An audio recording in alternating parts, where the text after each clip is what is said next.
Flat Earth Debate, Uncut and After Show. I'm your host Nathan Oakley, and if you are new to this channel, or you've not done so already, then be sure to subscribe. Hit the bell notification icon and join button if you'd like to become a Nathan Oakley 1980 channel member and keep up to date with the Flat Earth Debate. If you would like to support the channel, there is a super chat that runs alongside each of these shows while they premiere, and there's also a Ko-Fi, Patreon, crypto and thanks button in the info box below the video. Speaking of Patreons, I'm going to do a quick shout out to all of you who do support me on Patreon. So a massive shout of thanks and appreciation to Canna Bear, Gary Hughes, Measured Flat, Chris Wouters, Mr. Romish, Sensual Goat, Mitch Kennedy, Rod, The Name's Burley, Twad Wazzle, Jason Hornsby, Flat Earth Travolta, JMels24, Unamento, M, Iron26, Endless, Golden McKinnon, Retro Bill, Level Plain Poem, Michael Kahn, John Kays, Patrick Gunnels, Banter, Mel B. Styles, Hairy Blade, Mobile Max 777, Rob W, Del West Watson, Unbelievable Productions, Blue Ridge Ranger, Abraham Mohammed, Skeptic 936, Life is Short, Texas Mike, David Wayne Foster, and Dank. So another massive thank you to all of you for supporting me on Patreon. Now I will hand over to whoever is in the Flat Earth Debate Discord server and G+, so you can enjoy their dulcet tones while I set up for today's live show. Who's this you're talking about? Tim Osman. Tim. He's the guy in the trailer, like so you flat out you proved the flat Earth, and he's like, yeah, and he's like, negative.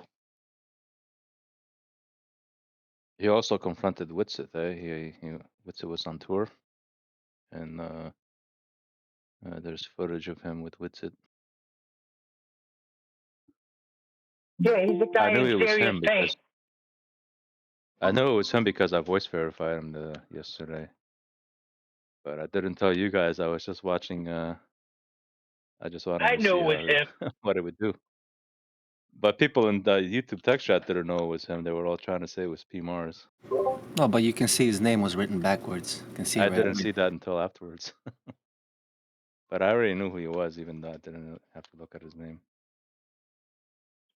He also But we came in and said, "Who says the horizon's Earth curves?" I never said that. And then shows pictures of the horizon as Earth curves. Yeah, that. Yeah, Have and you ever yes, seen that South Park where Kanye West?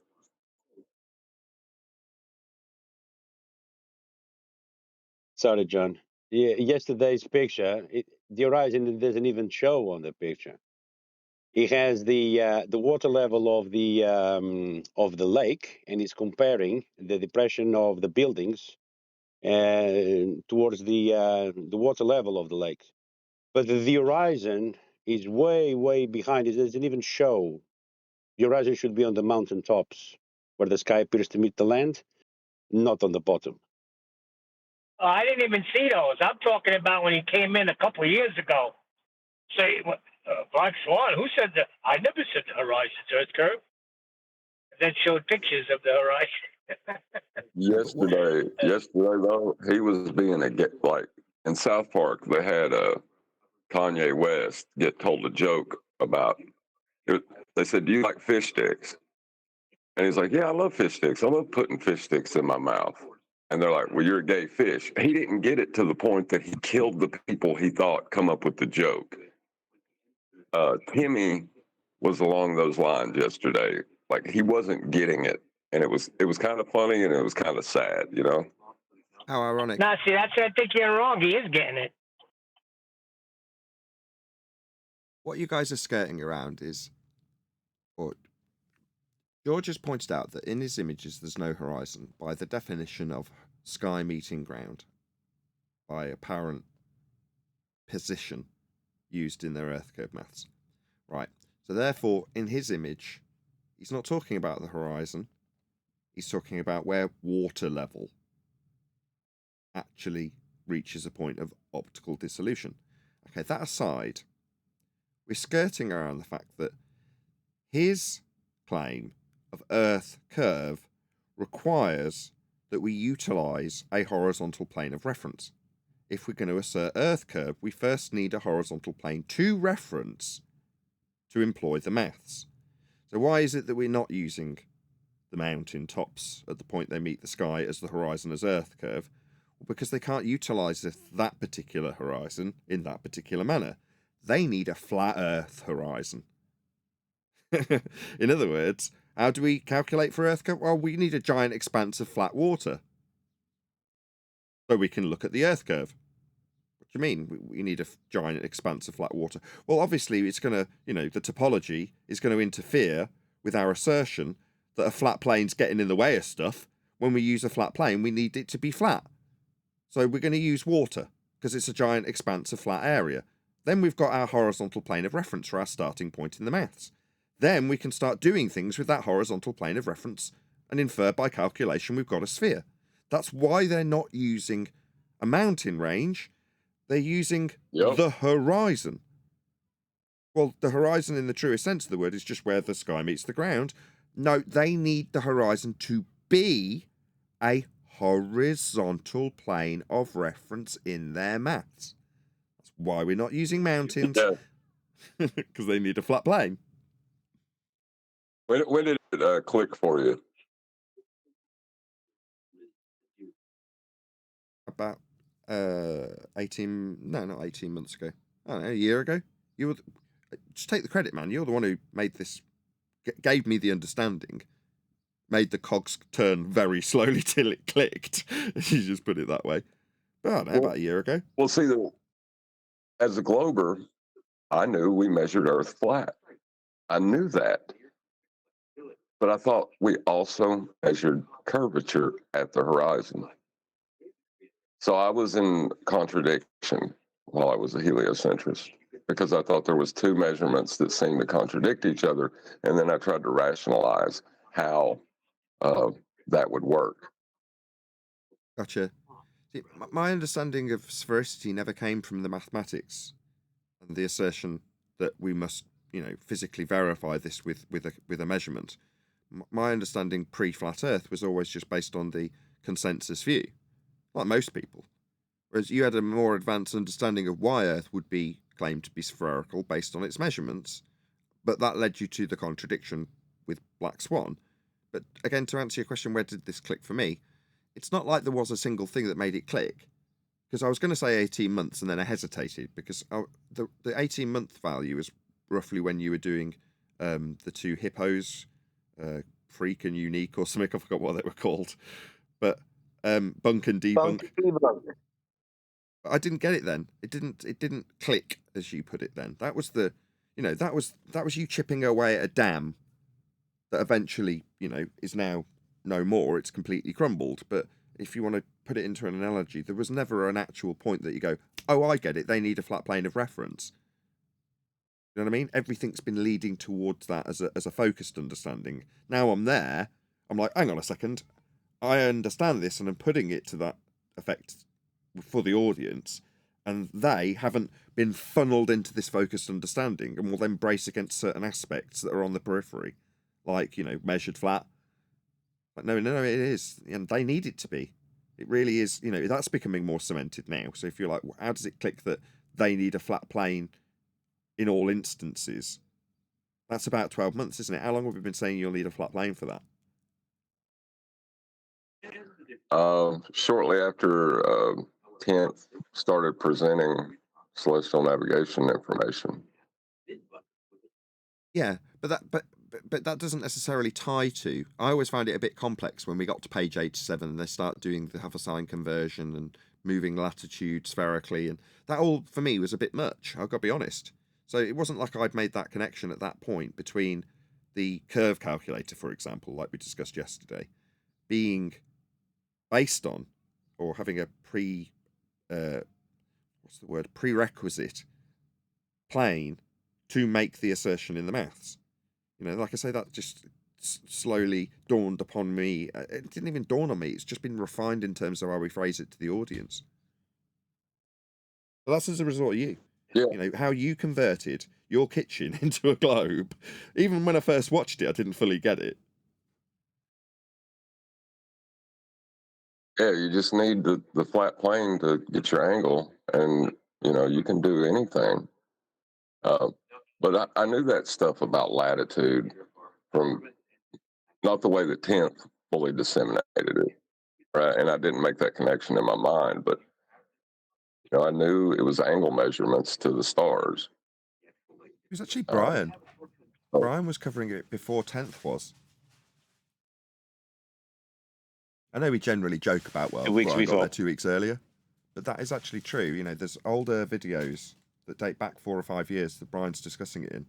And again, most of the time, it takes me about 6 months after Brian's put out a video to actually understand it fully, as opposed to pull out the bits that I find useful. Now, at the moment, that's slightly different because he's covering stuff like satellites, and I do understand how they work as a result of Brian. He's explained it to me at nausea, with me bracing against it like I have people bracing against me currently.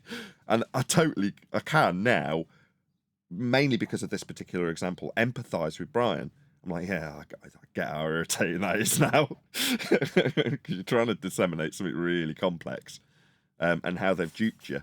How they've duped you into using, yes, admittedly, the flat plane that they'll need into orbital motion, or in this case, satellite motion. And you're like, okay, that is far more complex than just highlighting at every opportunity where they use a flat plane in that. Yeah, okay, Brian's over it in some ways, and he can't say that because it seems arrogant, but I can say it on his behalf. It's like, yeah, okay, please stop doing it at every interlude when I haven't actually got to the end of my explanation yet. I would, but heliocentrists lost respect for the plane of reference. That's why they're in the shape they're in. They no longer respect it. Yeah, they need it. They need it. And yesterday's example with Tim was him relinquishing it every time we pointed it out to him. You're using a flat plane of reference. Well, I'll just relinquish that from my claim now.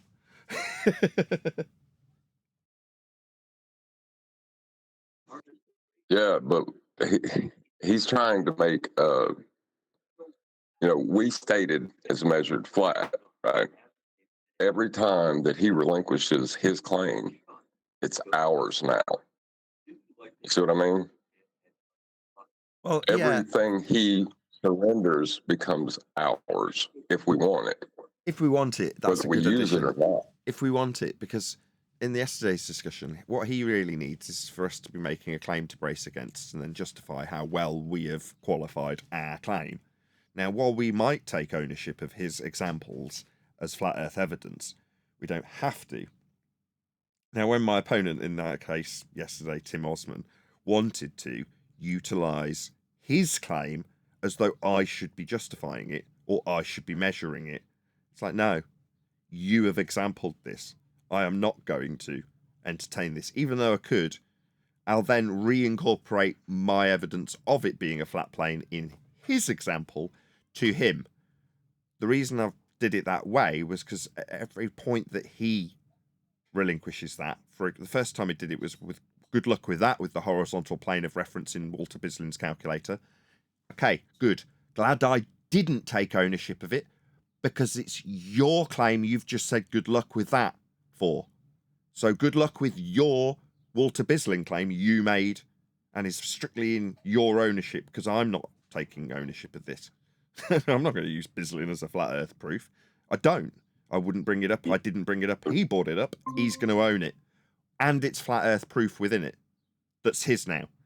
And I'll make sure it's tucked up as his, not mine. And he said it was personally made by Walter Bislin himself. Yeah. He relinquished something he probably held dear to his heart. He just threw it in a fire in front of us. Yeah, it was great.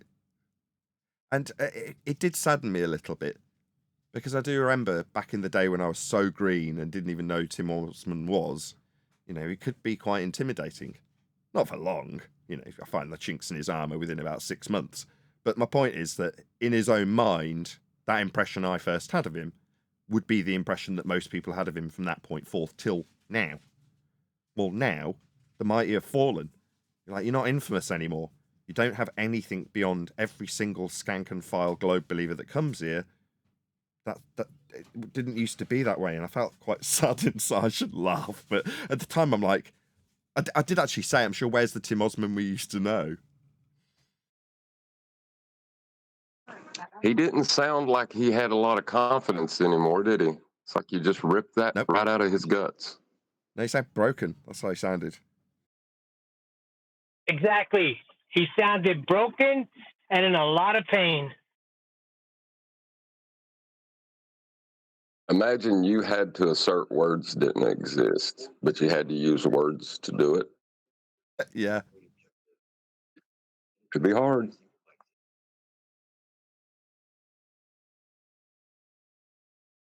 He came back after you guys left. We had a bit of fun with him. Oh, he needed pain relief. He'd appealed to someone to save him so he could brace against them for half an hour and then, feel like that was a win so he could go back and sleep. If he didn't do that, he wouldn't have got to sleep that night.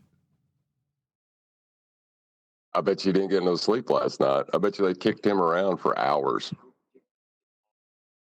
I don't know. Did you guys kick Oh, he Tim left. Osman around for hours? Pretty well. He rage quit. He rage quit when I came in. He said that I was rude to him, and he left. I didn't let him beg the question. I didn't let him breathe even. Good. I did say this. I hate to say I called it, but I did. I said 2024, the tables will completely turn. It'll be us mocking them. It'll be us laughing at them. It'll be us holding them to task with them flailing. They are. That's exactly what's happening. And it isn't a direct consequence of saying Earth's measured flat. Because it's part of their claim. They've needed it all along and they've been using it all along.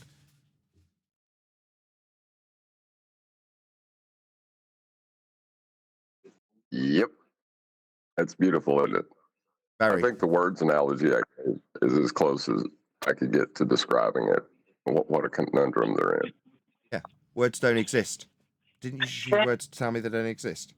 No. I just relinquished those words I just used. You're still using words, though. A flat Earth doesn't exist, but you just used a flat plane for this argument about elevation and the altitude differences in pressure.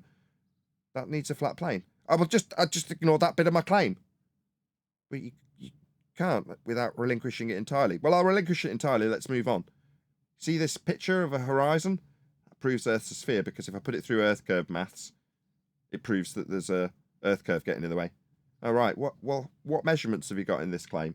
Well, we've got the height above the lake level, and we've got the height that I am on the mountain above the sea level. And we're going to calculate a difference between eye level at these elevations. The reference being sea level and the difference from the eye level that I've got measured with a tape measure. Okay, so you need eye level, you need lake level, and you need sea level, and they must all be parallel with one another. So you need 3 flat Earth prerequisites in order to move forward. Okay, so before we've done anything, we've measured flat Earth. What's next, you say? Oh, you say that, I'm mistaken, and that flat, level, isn't actually level. It moves around a sphere. Okay, let's have a look in the maths you appealed to from Walter Bislin. He says surface level's level, and eye level's parallel with level. So he needs a flat Earth too, and surface level's unequivocally level. It's definitely not moving around the centre of a sphere. That's a stupid, demented claim. So what are we going to do now? Oh, well, again, I'll just relinquish Walter Bislin's maths entirely. My claim stands alone. When you see several horizons, I'm going to say that stands alone as a globe proof. Response, there's no spheres in this picture. It's crap. If it doesn't have anything to substantiate it, it's just a picture of a few horizons. How'd you get sphericity from that? You don't. Are you nuts? Well, I don't really want to appeal to the maths I'd process it through, as it uses a flat plane. So, I mean, it's just a standalone claim now. That's where we got reduced to. Because every opportunity, he relinquished his original claim. Before he even got to that, he's relinquishing gas pressure gradients in response to gas can't be next to a vacuum. It's a violation of natural law. Well, we have gas pressure gradients. What, off a flat Earth? I'm pretty sure I'm going to relinquish this too. Let's just pretend that never happened as well. If we're going to be using a flat plane for the gradient to debunk the sky vacuum rebuttal. No. We'll stick with it, right? We'll prove a flat plane constantly with your pressure gradients. Why wouldn't we? Oh, well, they're irrelevant. Nathan, Why'd you bring him up? Bottle. Say again. He took a bottle up a mountain and watched the pressure get different. He watched it change. Well, he went up, not out. Up. Up. Yeah. Oh, Yeah, my response to that was, how high Says did you it. know you were again? Was it with respect to sea level? This is irrelevant. It was painful for Tim. It was a very, very painful experience for him. And he got quite yeah, but pissy you with me never and started told him it was in swearing. or out. So I started Sorry. mimicking him and swearing back at him, but with an obviously tone of humour in the back of my my reverberations of tone. Tim was in fear and getting angry and calling me a muppet. What was he called me? Dipshit. It was great. He was in a lot of pain. He said that. Well, the first time he said I swore, he was, showed his well, hand. Why not Neil Yeah, first the then? first time I spoke, he called me a hillbilly. What was Little it? I marble can't remember tire. exactly. Skeeter.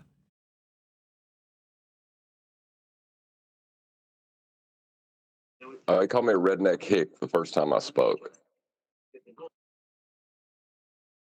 I didn't catch that, John. He did? I got Yeah, he said the redneck offended hick is enough my for you. favorite character. Well,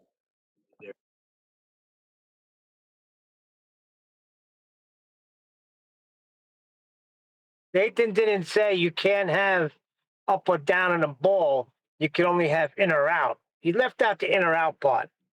I wanted to see what he said to that.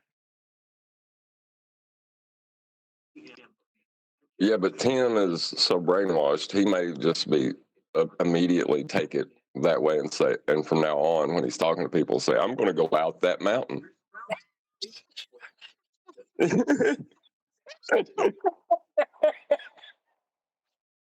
Oh, that's funny.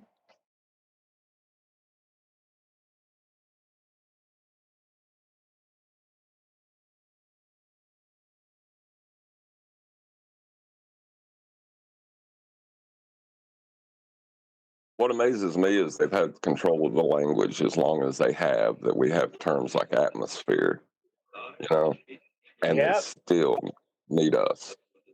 They've not been able to.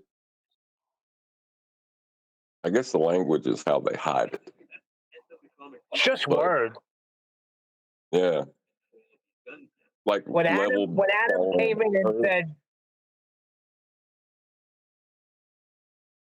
I'm driving, so I'm not hearing you. Go ahead.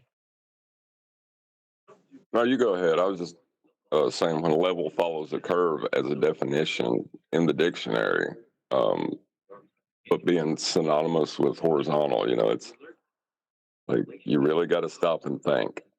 Sorry. Where did that His come last from argument anyway? last That night. level is from the center of a sphere. Yeah. Last night, his last argument, he was appealing to GPS and satellites. And I stopped him right there. GPS, you say? You mean lines of longitude and latitude? That's a flat earth proof. He didn't like it. He rage quit. Yeah, he's going to have to rage quit from now on because everywhere he goes, it's a flat earth. You can't do anything without it. Yeah, especially axial rotation. That's got to really eat them up, you know? And John, then if they go to the sky, right? He can't run from that either because he's going to start talking about orbits, right? Right. Everything. And I mean, everything they do claim requires a plane of reference. It requires your eye level be a horizontal parallel with the surface of Earth.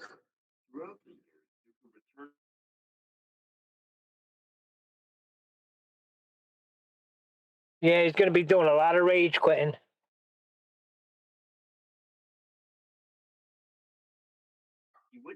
I wonder, you know, I can see how heliocentrism formed out of ignorance. It's kind of fitting that the information age would be the thing that destroys it.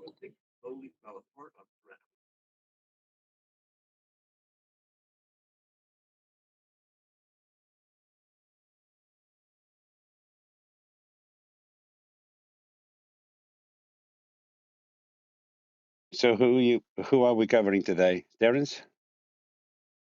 Yeah, we should cover the Terrence one.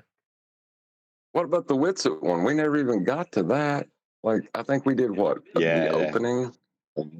Yeah, we should do Exactly. that because I didn't have a chance to listen to Terrence yet to find out where's the best part to come in on.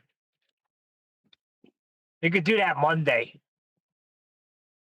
Well, there's always time to listen to an actor anyway. Georgie, do you know where?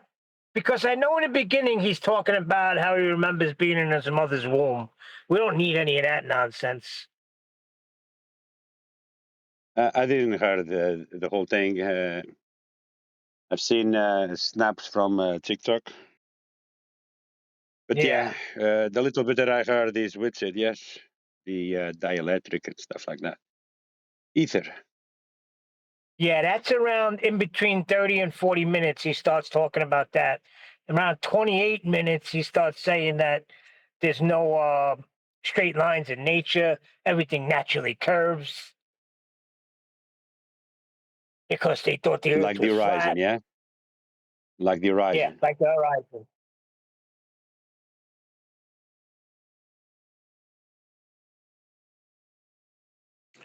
It's interesting that they would make the claim there is no straight lines in nature when they say that man-made phenomenon is natural and we make straight lines. How interesting.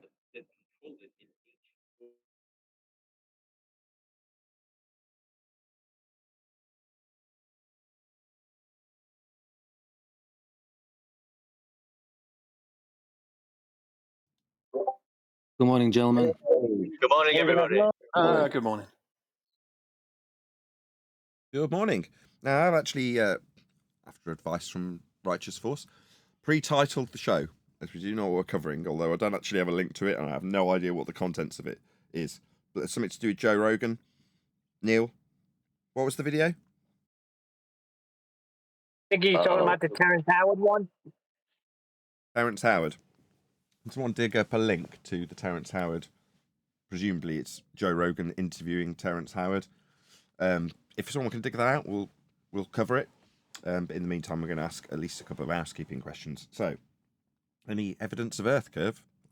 Physical geometric sphere edge horizon, formerly known as Earth curve. Jimmy Osmond had a bunch of it yesterday. It's just that it wasn't Earth curve. No, he used horizontal planes of reference to infer Earth curve. Not since 2020, 1st of January 2020, with the Black Swan. Yeah, they've relinquished the Earth curvature.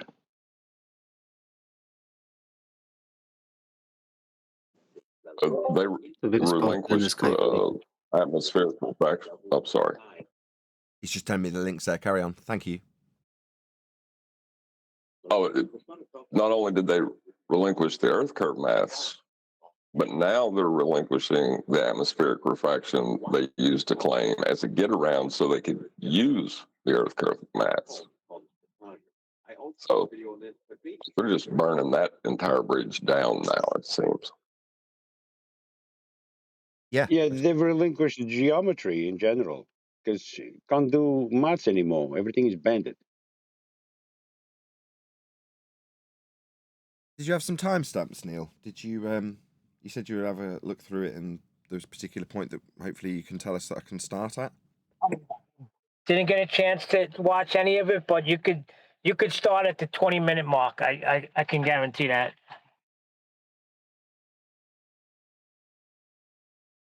What about the Witsit video? It didn't really get played yesterday where you were raping Timmy on camera. Yeah, it did. We covered at least 25 minutes of it. By 25 minutes, I mean we did 25 minutes on that particular subject matter. I listened back to it. Yes, it was a little bit short of what it could have been if it hasn't been for a fundamentalist zealot interrupting the discussion. But that is the primary purpose of the show. So, oh well. Tough luck with it. Yeah, I mean, yeah, if you do something else, we'll critique that and point out how useless it is to go to the sky vacuum and juxtapose your ether sensation with the over, 109 year out of date Newtonian versus Einsteinian gravitational effects. I mean, that's the real debate that they were having, as far as I could tell. There wasn't really any flat Earth evidence being put to him, and one of the commenters even said in that show about the debate with Whitsitt, remember that the E in FE is Earth. And I totally agree with the sentiment. Like, how long can we spend pointing out a lost opportunity when they appeal to a heliocentric notion that they don't actually have because they're using flat Earth measurements to get it? You can only say that so many times with Whitsitt, because he does the same thing every time, doesn't he? That's his debating style. The concepts are always with respect to the plane of reference. When they look up and talk, they're always talking about it with respect to Earth. It's entrenched in everything that they do with it. Exactly. Beyond pointing out how they've got a horizontal plane of reference to make their sky inferences, that's the link. That's the only link relevant to Whitsitt, because it's all he ever does, isn't it? He's always looking for a segue to ether. Nathan, what are you trying to drive home in 2024? Earth is measured flat. Okay, so you're going to stick with that. What is Whitsitt trying to drive home in 2024? We have a incoherent dielectric accelerative force called ether. Right, no need for gravity. This gravity works there's on flat additions to Earth. that, yes. There's a juxtaposition and false dichotomy in addition to that, yes.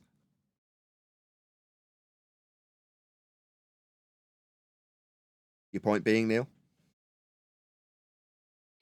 You have an agenda. Your agenda is to bring forth how flat earthers can stay on top, and destroy ballers by this, and end it by Earth is measured flat. That's it. It's a done deal.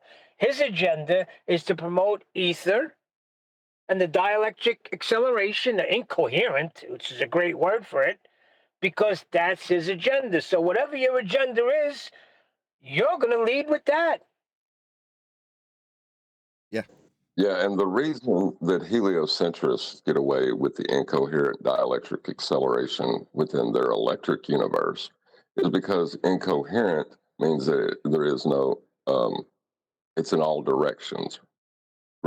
Their gravity is all coming in. It is, what is that called when everything, it's divergent, but it's going the other way.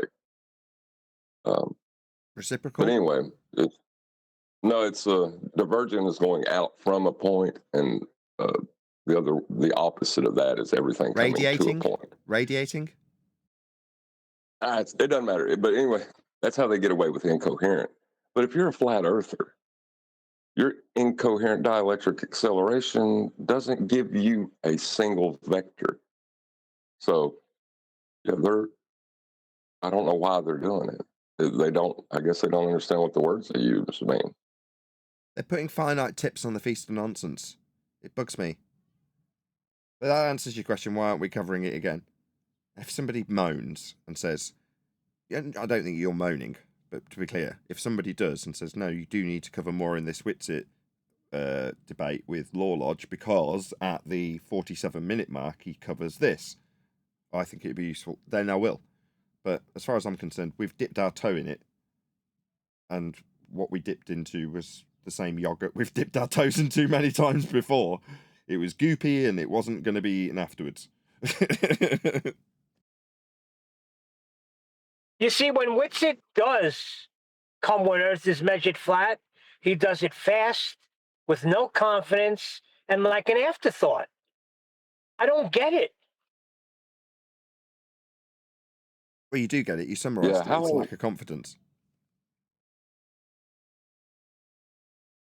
How long are you going to sit there and argue with someone that says words that don't exist? Are you going to go get a dictionary and sit there and try to show them?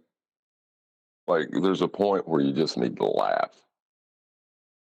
And that's kind of where we're at with the heliocentrists. I don't know if we're quite there with the Ethereans yet, but it's getting close. If you spend... Yeah, but the problem is he represents us. You can't get around it. That's the problem. Yes, he should be labelled an Ethereum, but as an Ethereum, he's hijacked flat Earth as his audience. And if he and indeed now his audience are only hearing about Ethereum concepts, then that is what you're being trained in. So when it comes to arguing for the flat Earth, that's what you argue with because that's what you've been trained in. That's what Whitsitt was trained in. He's been trained how to argue for ether, not how to argue for flat Earth. Again, I mentioned this yesterday. It was one of the things that I despised about watching Globebusters back in the day. I'd be in the chat moaning that they weren't talking about the subject. Now, nothing's changed. They still don't. Whitsitt's one of the offshoots of that particular crowd. And that's what they researched. So that's what they've been trained in. That's how they argue. Well, Brian said that he was talking about that way before he joined up with Globebusters on Facebook. That's how Bob discovered him. Either way.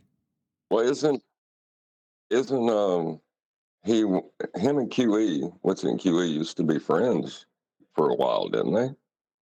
You would think just listening to QE talk some, you would have picked up on the most basic concepts. Well, he did, but it reached a crossroads where, like with others I've spoken to, where you have to confront them with their own misapprehensions about, in some instances, what they're qualified in and deem as science.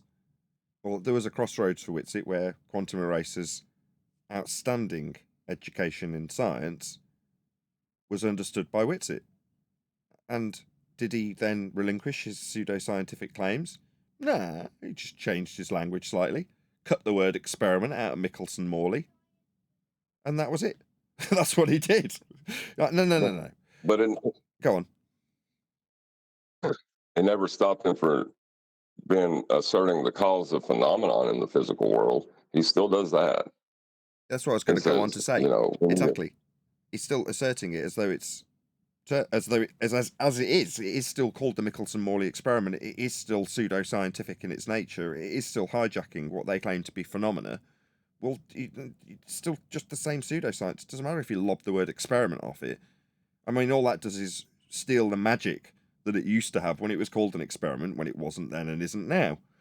But lobbing the word experiment off it doesn't change the fact that it's pseudoscience. Yeah, because you're asserting a cause for a phenomenon that you say, you know, they say that. They say, well, we need to be able to explain this phenomenon in nature. Well, what deals with explanations in the natural world? What is the adjudicator of that? Science and the scientific method. Yeah. Like, so what are you doing?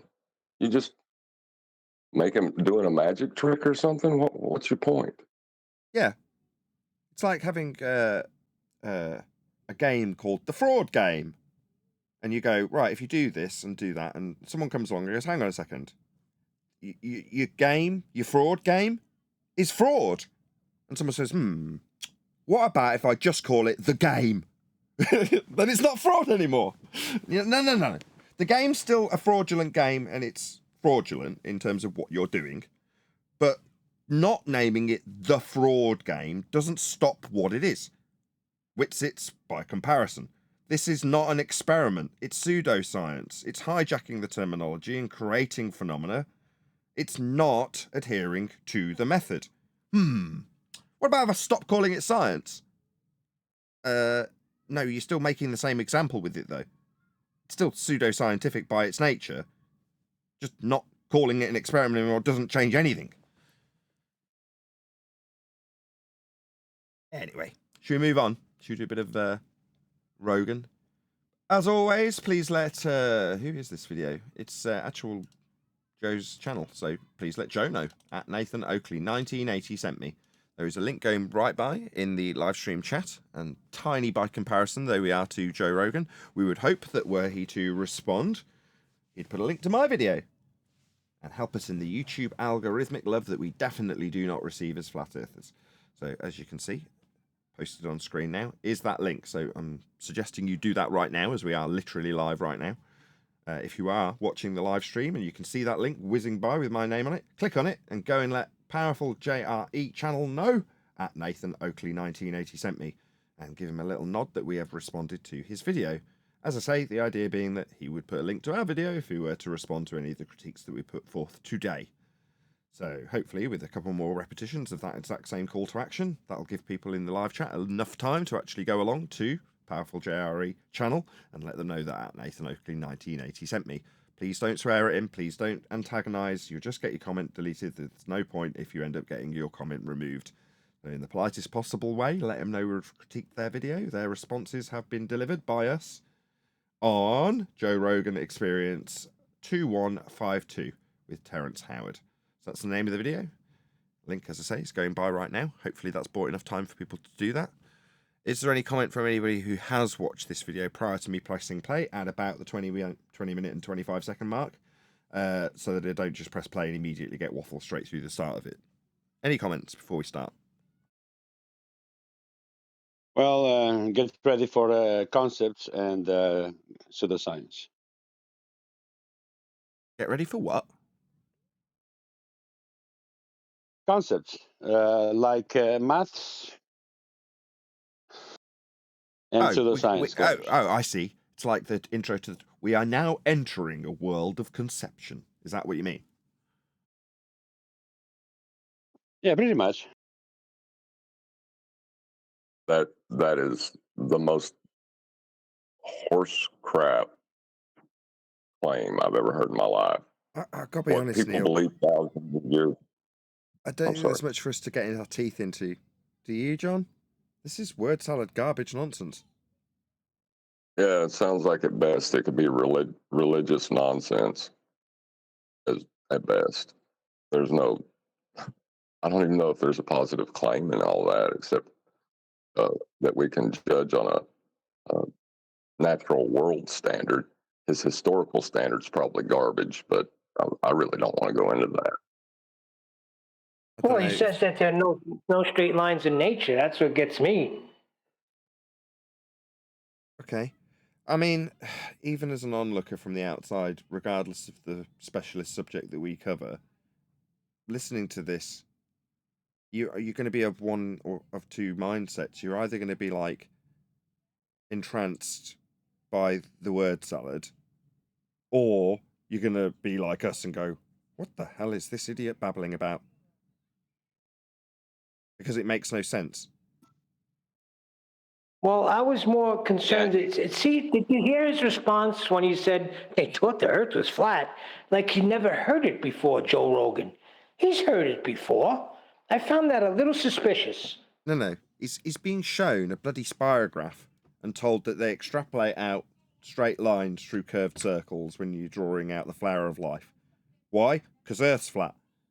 In their mind, when they're doing this. What do you mean? When they're conceptualizing circles? What are you blathering about? This makes no sense. So his response is like, what? Because even in any context, he's probably heard it before. Joe Rogan, this is. He's like, this is completely non sequitur. You're talking about drawing circles because Earth is flat. Where can he go with this guest? He's garbage in, garbage out. You're going to ask some crazy, silly sounding questions when you're being presented with this. And his dumbfounded response to, because Earth is flat, isn't because he's never heard the concept before. It's non sequitur to what's being positioned to him.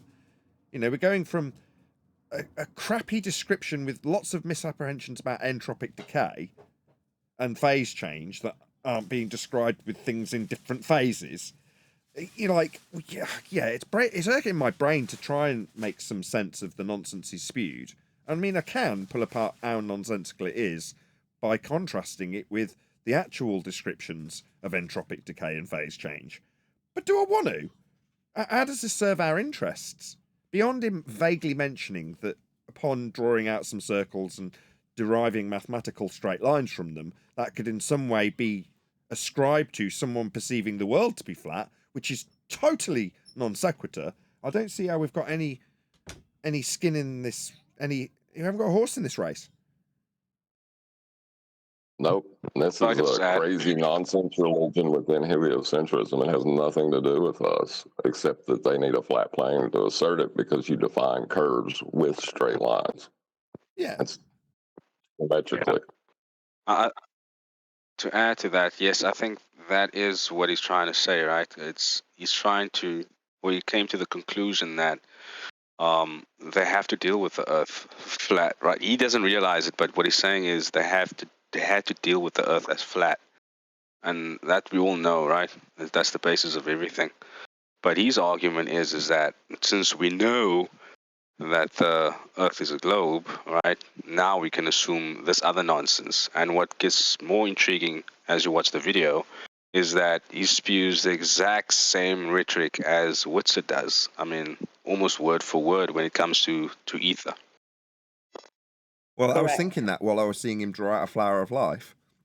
Like, Whitsitt does this. Yeah, he's Exactly the same thing. he's already invoked the wave. Oh, sorry. The guy from Discord was just agreeing, saying No, it's the same as what Whitsitt does. But go ahead, John. Yeah, he already invoked the wave when he was talking about the flower of life. He's just, I guess this is greasing the skids, as QE calls it. He's throwing as much crap down as he can to get it slick so he can slide the ether in. Really. So the next one would be the icosahedron. Now the flower. No, you go ahead. I just wanted to add, I was going to add. I mean, his whole argument falls apart though, because his argument in this video is that everything in nature expands in a sphere, right? And Yeah, go on. He said triangle, and then he said there's no straight lines in nature. Where are you getting a triangle from, bro? What the hell are you talking about? I'm not able to see his illustrations, but Not a two triangle. straight lines meeting a vertex is It isn't. It isn't. It ain't got that. No. Horizontally, yeah. It has 4 contractive poles because electricity is seeking a higher pressure. He did just say horizontally, though. Yeah. No straight lines. Yeah, this dude just. Yeah, no, there's no straight lines in nature, bro. Sorry, you can't have horizontal. Go somewhere else. Preach your nonsense. And forcing it in, where magnetism is seeking a lower pressure condition and spun out. So the magnetism is seeking a lower pressure. What? What's he talking about? Anybody know what he's babbling I'll let about? you know that this is how Whitsitt sounds. Okay? I Sounds disagree. like a nut, right? Nah, I don't think I've ever heard Whitsitt appeal to a being that's told him about some cosmic geometry or some crap like that. I mean, this guy really does seem like a nutter. At least there's some semblance of being sane with Whitsitt, even when he is waffling about similar stuff. The vortices, those tips. But, well, so far this guy comes across as a nutcase. I've got to be honest. Does anybody disagree? Or not being fair? He may be extremely stoned or tripping on acid, or both. He begins to speak the same things Whitsitt speaks. So just like you're looking at him as a nutter, our flat earth representative this is sounds not the same right? way. Look, where were you with these comments about Whitsitt yesterday? I don't, as much as it's fun to compare and contrast Whitsitt, right? We can with the images on screen and what he's talking about. But number one, I want to take what he says at face value, and what he's saying is bonkers and nonsensical. It does not make sense. Now, I'm not going to ascribe motivation. I'm certainly not going to ascribe drug use to the reasoning behind putting out nonsensical garbage. All I can do is take him at face value and say, what I understand the meaning of what he says to be is as follows, based on what he said. Now, that makes no sense, and if I try and turn it into something that makes a semblance of sense, it would be X. But he isn't saying X. So let's not focus on repositioning his garbage word salad into making some sense and just take it at face value. Okay, what's the face value? It's nonsensical garbage. Ergo, the guy just strikes me as a nutter because he's saying stupid things that don't make sense. That's all I can ascribe to it at this stage. We'll carry on, but this is pretty tedious, I gotta be honest. How many people are watching? Let's see if everyone's liking this. under 100 people. Tends not to be the case that people are loving it if we've got less than 100 people. Nevertheless, might be that you're all really keen in the chat. Please let me know if you're really enjoying us covering this, because I certainly aren't. I'm not, rather. Share the show anyway. Please hit the share button. Get it out to more people so they can also not enjoy this as much as I'm not enjoying it. Should we carry on? Because I've got to be honest. This is poison. Should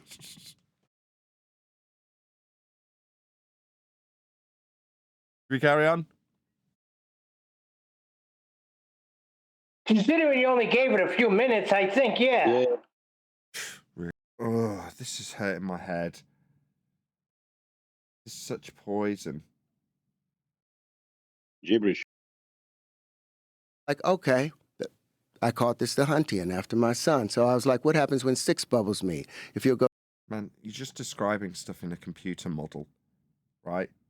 If you want to discover how the world works, let's just put this to bed, because I'm sick of this, right? This is not how we expand our understanding of the world. Far from it. There is a method in place to find out how the world works. It is called the scientific method. Now, what is this method? Well, it's the principal process in physics. What's physics? Physics is a study of the physical and natural world. Let's recap. If we are studying the physical and natural world, we will apply the scientific method.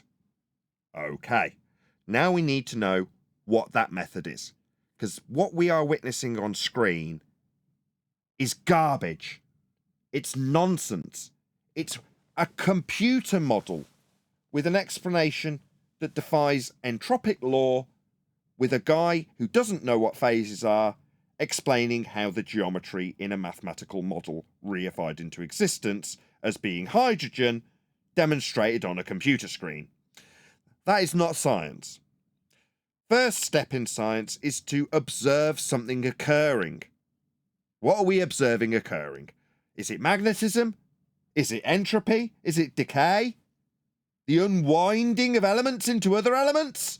What the bloody hell are we observing? Oh, we're not. It's the nonsense ramblings of the village idiot. Step 1, observe natural phenomena. That's the first step in an elucidation of cause in physics, the study of the physical and natural world. So first you need to show me something happening. Then you need to say, I wonder what happened in nature. So step 1, we've got to have something happening in nature to study. That's how we study nature. Yeah, this might be a bit of a revelation to a guy with a computer program, I know. I mean, he's got a lot of long words and all. Once you've decided that you want to question why something happened in nature, what with the studying nature and all, you can then suppose a cause. Now, your cause can then be varied by you, the researcher, to see if it does cause the phenomena you observed in nature and want to know the cause of. That is an experiment. And upon doing that process, you will either validate your null hypothesis, which is to say you won't induce the effect, proving your supposition wrong, that is to say, proving it wasn't that, or you prove you've got the cause of the effect. This offers an explanation for something that happens in nature. That's science. That's physics. What's this guy doing? Is it that? Is it the elucidation of cause and effect through study of natural phenomena with hypothesis-based experimentation? Is that what this guy's doing? No. This is a clown with a computer program. Not a very good one either. Yeah? One that's been used to create trippy patterns for junkies across the world since about the late 70s. It's not a very clever program, but the, sciencey sounding words he's babbling make it seem like it's got some relation to the world we inhabit. It hasn't. This is stupid.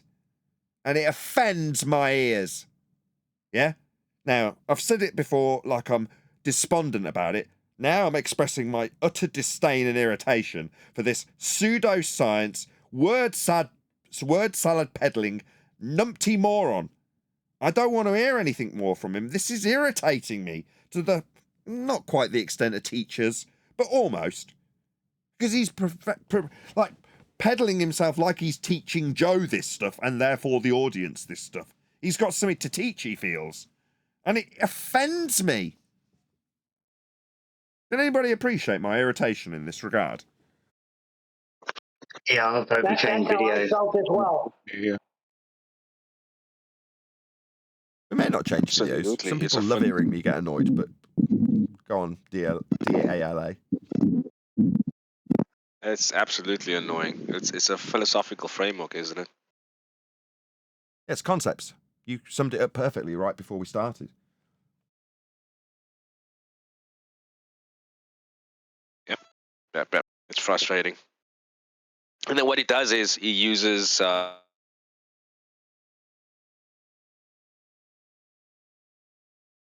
broke up DALA. Do you want to try once more? to watch and listen. Start there again. We just got a prolonged silence.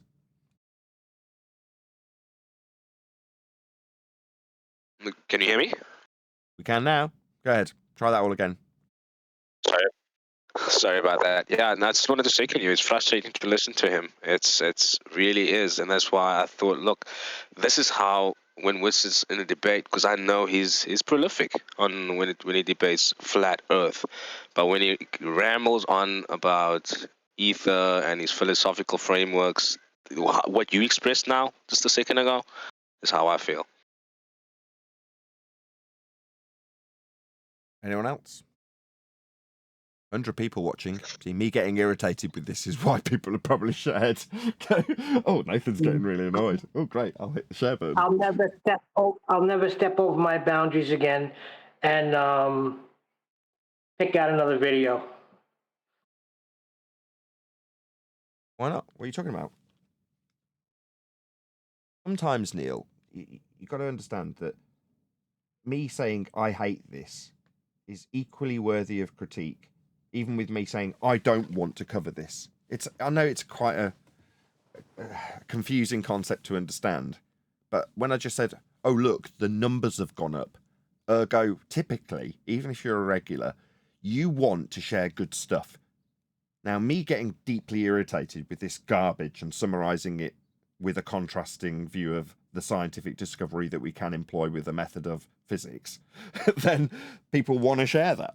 So therefore, it's absolutely a great video from that point of view. How else would people know to spot this as word salad if they're thinking, I need to look into this as being something that needs consideration? Same goes for Witsit, as we can't stop ourselves from comparing him to this fine.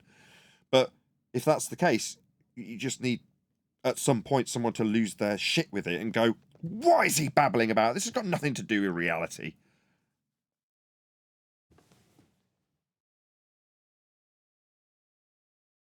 Have we got more? Or is this just? Is it just this more and more and more of the same? Yeah, more of the same. We don't do just flat Earth. We also do science versus pseudoscience. Maybe the survey used to be called Science versus Pseudoscience, and while I agree with the sentiment, the only reason I understand what science is, literally the only reason, is because our opponents in the affirmative tell us that they had science, told us, past tense now for us, that they had scientific evidence. So you go, okay, my opponent's telling me he's got scientific evidence, I better learn what that is. But for me, in this subject, very specifically, if I start asserting scientific evidence for a flat Earth, I'm in a category error, aren't I? Absolutely. Right. So, like with most things that we've learned, and as annoying as this may seem to anybody who comes along as a newbie, because I'm going to decry it afterwards, you don't need a lot of the stuff you learn on the journeys of flat Earth. Or you're advancing for the first part of your journey. Your heliocentric knowledge to try and figure out how it doesn't work. It's like you're not learning about anything flat Earth at that point, really. You're trying to undo your current religious belief as being false. Like, well, that first step isn't needed when you understand that that religious belief needs a flat Earth to make the assertion. So unpicking how it doesn't necessarily match up with certain observations of the stars when you conceptualize how you would work if you were standing on a sphere and moving around the sun, like you're well into the reified concept of that religious belief when you're trying to show how that, when you're well in the thick of it, doesn't work. Like, no. Now we're further along in our understanding and have learned all of that stuff, so we can refute globers when they come and make those claims. We do have the good understanding, so we don't just seem like idiots that are hand-waving their claims without understanding them. But what use is it to us when we come to actually prove Earth is flat? Very little. Yes, by just to contrast that, we do have an example that has two sides of a coin that uses the same thing, which is the horizon. They used the horizon as a flat plane to claim that we've got limited view over a hill getting in the way. Not curving, but limited view to things in the distance. Therefore, Earth curve. And we use it in terms of our reference to the surface level or calibration of a level tool. And therefore, both examples, as and theirs, references a flat plane. So that, at the end of the journey, what does that have to do with lights in the sky moving around a ball? Nothing. The ball came from the flat Earth measurements. So it's almost like it seems superfluous to requirements to have learned in an advanced manner how heliocentrism worked. I now have a better understanding of our globe Earth reification taken from flat Earth measurements in terms of its functionality to actually give it a higher level of appreciation for its predictive capabilities, and then ascribe them to the flat Earth that was measured in the first instance to give it that kudos. So we've got lots of flat Earth examples of measurements that we can take and show to our audience now, rather than trying to understand how a heliocentric model doesn't work. It's never gonna benefit you. This same thing. How's it going to benefit you to understand how this guy's description of a counter space in a geometric model he's whipped upon a computer after describing how the flower of life can give him two pissing streams in the opposite direction that's counter to a phase change in these different states of hot and cold? You're like, this is such nonsense. Man, I want to be proving Earth's flat. What are we looking at this for?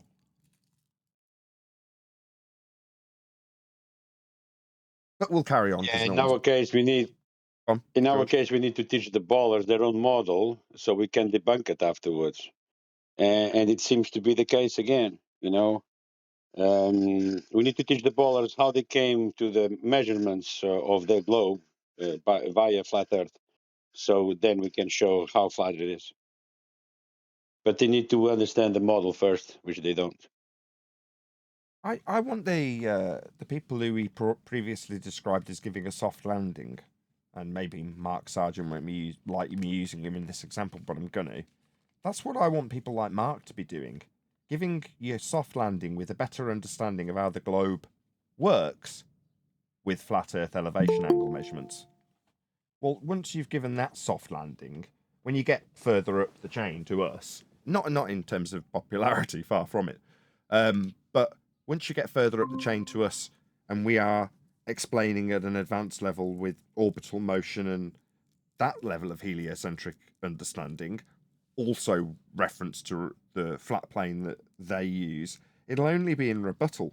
That is to say, I'm suggesting we move forward on the front foot, have no reference to a globe. Why would we? Just talk about how Earth is actually measured. And then if, upon reactive necessity, an opponent puts a globe Earth claim to us, we can then take that, because we have an understanding of how the heliocentric model works, and point out how a flat plane is utilized within it.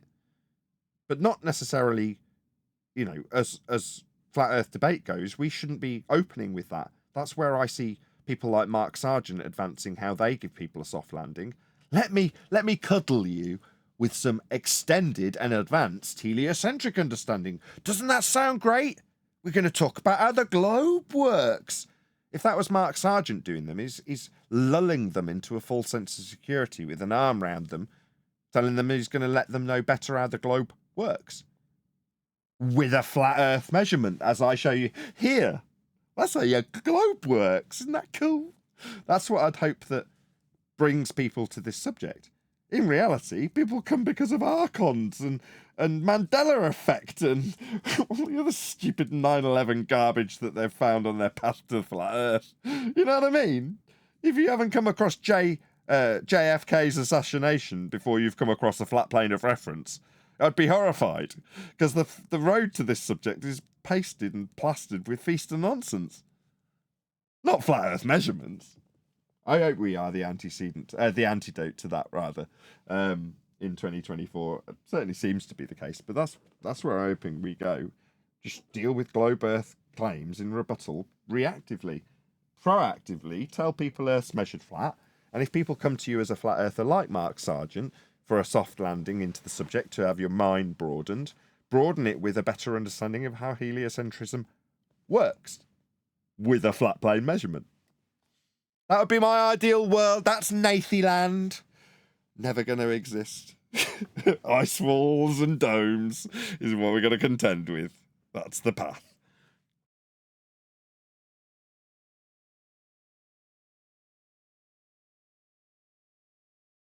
Can we be done with Joe Rogan? I will play 2 minutes more just in case there is something really juicy. But I give heliocentric light speed as a squared function.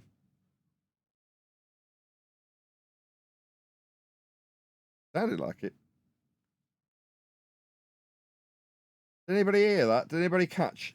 Rather than just stating maybe a nice easy number, 1 AU, for example, he gave it as a squared function. Guys, just deluded. Yeah, maybe because it's a two-way speed. It just made it sound like it was more complicated than it was. Light speed comes from flat Earth measurements also. It's a derivation of Huygens' insertion of an R value for Venus for Keplerian scaling values taken from a radial value of Earth measured with Polaris off a flat plane. That's how you get your light distance speed, commonly referred to as light speed. Violated anything. This looks like what happens in nature. So I was like, okay, so they gave me the patents to... Looks like what happens in nature. See how it sounds a bit sciencey? Looks like what happened... No. Study of the physical and natural world. I went through it earlier with the scientific method. That's how we expand our understanding of the physical and natural world. You don't create stuff in models and go, look how this looks kind of like what happens in nature. Let's study this. No. See, someone like me will come along and just point out you're a clown. And you sound stupid. Really stupid. This sounds stupid, because it is.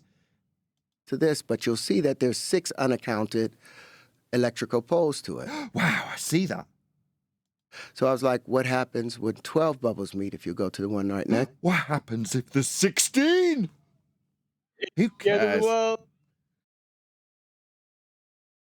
on, Neil. No, it was me. That wasn't me. The drama. The drama? This whole thing. Oh, sorry. Go on, one of you. D-A-L-A. Don't know why I can never say that. The drama of with the bubbles. Yeah. It's Dala, Nathan. So I was gonna say Dala. So what he's just working his way up to is how the ether moves. Just to cut it short. I see. Because of a study of the physical and natural world. But he hasn't done that. Next to it. No, it's just a physical. It's a framework, a philosophical framework. That's what it is. Yeah? Good job I summarised this from the off, right? With the scientific method and what we'd be doing if we were actually dealing with nature. There's a method for that. But if this kind of looks a bit like it, I mean, we could delve into this a lot deeper. Maybe we'll expand our understanding of the physical and natural world with this. No. Village idiot. I'm done with you. Right, that is going to be where we round out this live show. So with that, I'm going to say, if you are watching this on either Nathan Oakley 1980 or Nathan Oakley premiering streams, then stay tuned. As I say, there will be an after show to follow. Your time with the Ethereum, doesn't it sound the same though? Well, later on it does, as he starts talking more. Yeah, it's the Walter Russell stuff, isn't it? Yes. He's referring to. So that is Ethereum. I think a bit counter spacey as he was referring to. I was just going to get this in at the end, but I'll do it now because it kind of shows you what you're dealing with, really. So this guy is an actor. But this bit sums it up. I'll read it if I can. In a 2015 interview, Howard explained he had formulated his own language of logic, where that rings a bell to, which he was keeping secret until he had patented it. This logic language he claimed would be used to prove that the statement 1 times 1 equals 2. How can it equal 1, he said. If 1 times 1 equals 1, that means that 2 is of no value because 1 times itself has no effect. 1 times 1 equals 2 because the square root of 4 is 2. So what's the square root of 2? Should be 1, but we're told it's 2 and that cannot be. So that's kind of what you're dealing with, really. She's just a guy that just makes his own form of logic up, which is fundamentally flawed by anybody that spends more than 3 minutes looking at it. Right, he brings that up too in his video, and also he sent the paper to Neil deGrasse Tyson, and Neil deGrasse basically handed him his ass. He was very mad. Here, he doesn't understand the basics of mathematics, i.e. what a square number is, what a square root is, what the function of multiplying something by 1 is. He seems to think it has no effect. What the function? The function is that, yeah. So kind of what you're dealing with is just somebody that's made up their own form of logic, and they're just going to use that logic to justify their logic and their opinion of things. But yeah, one hell of a chemistry lesson. I'd seen a couple of bits pop up in my Twitter timeline. Somebody said, are there any chemists out there that can validate this? Because he gets into criticising the periodic table, I think. That's the bit I'd seen. He makes his own periodic table. No, that's not his. That's Walter Russell's that he links it to, which again shows his ignorance, because he's saying, look, he says something like the periodic table is all squares, and he likes his wavy lines and putting that. But the things that are demonstrated on this Walter Russell thing are just similar things from what I can see. It's just a different way of laying it out. But invokes frequencies and stuff. But yeah,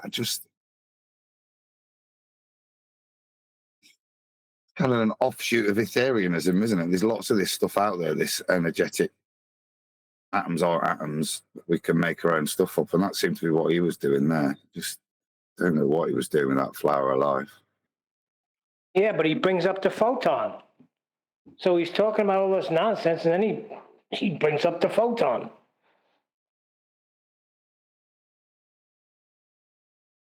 Well, that's interesting, because in the little YouTube Twitter clip I'd seen, he also says something about light being a wave.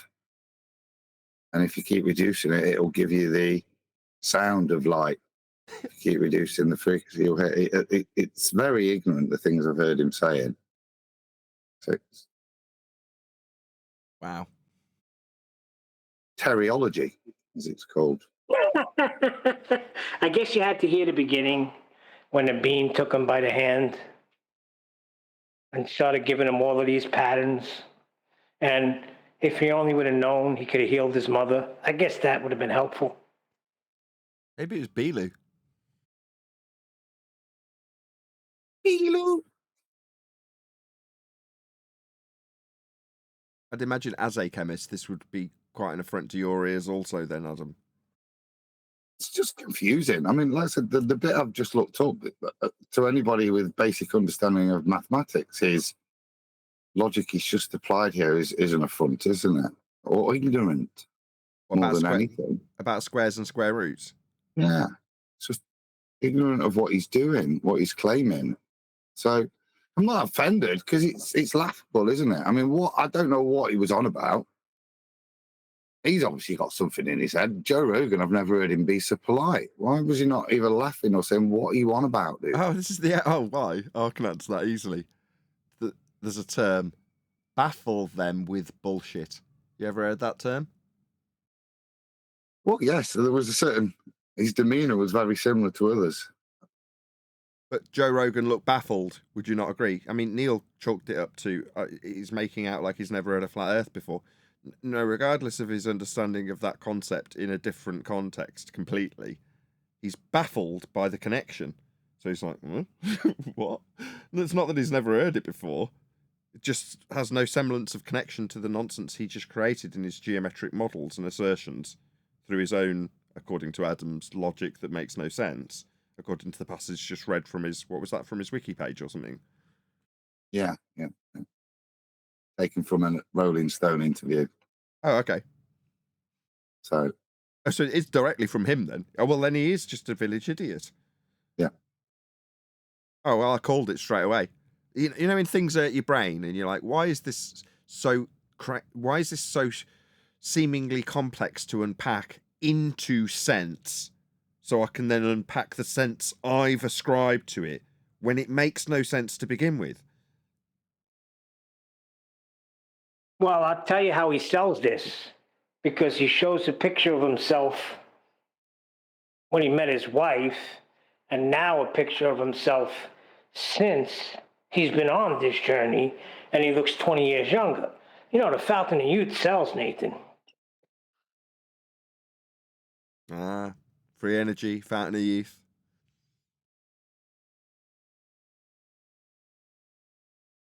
Well, if you want the Fountain of Youth, you would have to fundamentally deny entropy, wouldn't you? Or go underwater.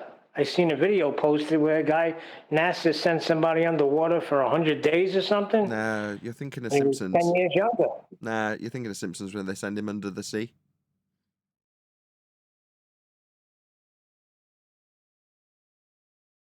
There you go. The Simpsons validated.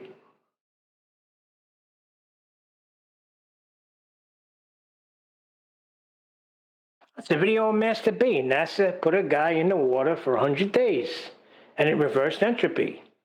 He's younger now. Well, is he asked? He's 100 days older. That's so stupid. No. Nope. They did the measurements of the what do you call them things inside your body? Bones, I forgot. They had skin, a name for it. kidneys, liver, heart, spleen.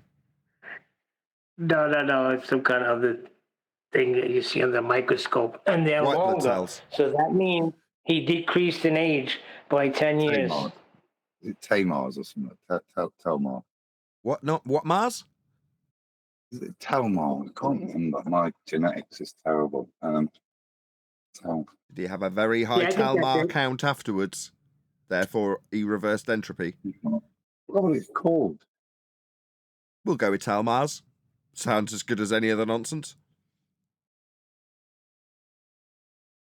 So he had a lower Telmar count, or higher, whichever one claims to defy entropy. It's going to do me head in. No, it's not that he had a higher count. It's that they were longer. So they increased in length. Oh, validating. Then it's not a measurement. Got longer. Oh, I see. The Telmars had increased in length as opposed to decreased. Therefore, entropy was reversed. Of course. If only I'd have understood it the first time. I'm obviously ignorant. My bad. So longer Telmars, you say? We're all accepting Telmars now, by the way. That's just how it is.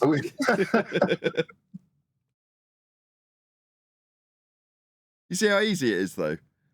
It starts off with just something like Telmars. I can now create a whole back narrative about this bullshit I've just made up. I've given it a name. Telomeres. Now we can argue about it, can't we? What's that you say? It's not how many increase or decrease. It's about size of the Telmars. Of course it is. We made it up ourselves. See I've how always easy had it a is? longer telmas. I'm just saying.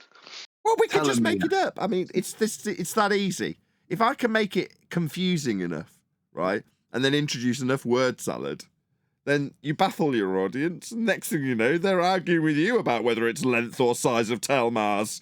I'm pretty sure the scale of telmars here is increasing in value, not length. Let's argue about the telmars. Did we just invent these 2 minutes ago? I don't know. Maybe. I've got to correct myself. Telomeres. That's a good one. No, you're saying Telomere. that is actually real. Yeah, that's it. That's the right one.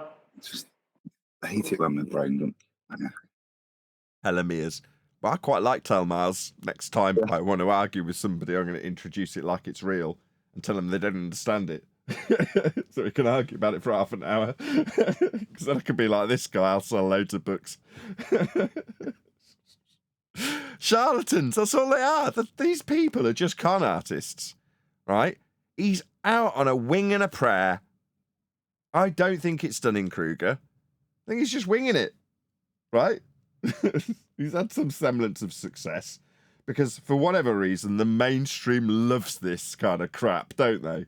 They love it because it lends some semblance of credence to their crap about parallel universes, string theory, God particles. That's all their crap. What's that? Oh no, that's been validated by smashing stuff into each other in giant ring colliders we call particle accelerators. Therefore, what they come up with is garbage word salad's true. No, it's no different to his word salad garbage nonsense, right? It's the same. But if you can just see both of them as very baffling, yeah, one somehow legitimizes the other. That's why he's propped up. He knows deep down he's out on a wing and a prayer. He knows it. I don't think for 1 second he actually thinks, yeah, this is all legit. When I have to invent my own logic system because I don't understand how squared roots, squared functions and squareds work. You know, it's like if you're doing a square root, it's not the same as squaring something. What's your problem? What are you talking about? You don't need to invent a new logic structure. What? Yeah, he sounds like he's on a grift, doesn't he? He's like, he's not a top actor. He's in that world and he's thinking, how can I earn a bit of coin? Oh no. Like Bill Nye did. I'll become a scientist. Why not? I'll pump, what was it called? Teriology. I'll pump this new thing called teriology. He actually graduated from a very prestigious school, I think. In what? Teriology? Yeah. Nonsense? Yeah. Would be interesting to know what he studied, though.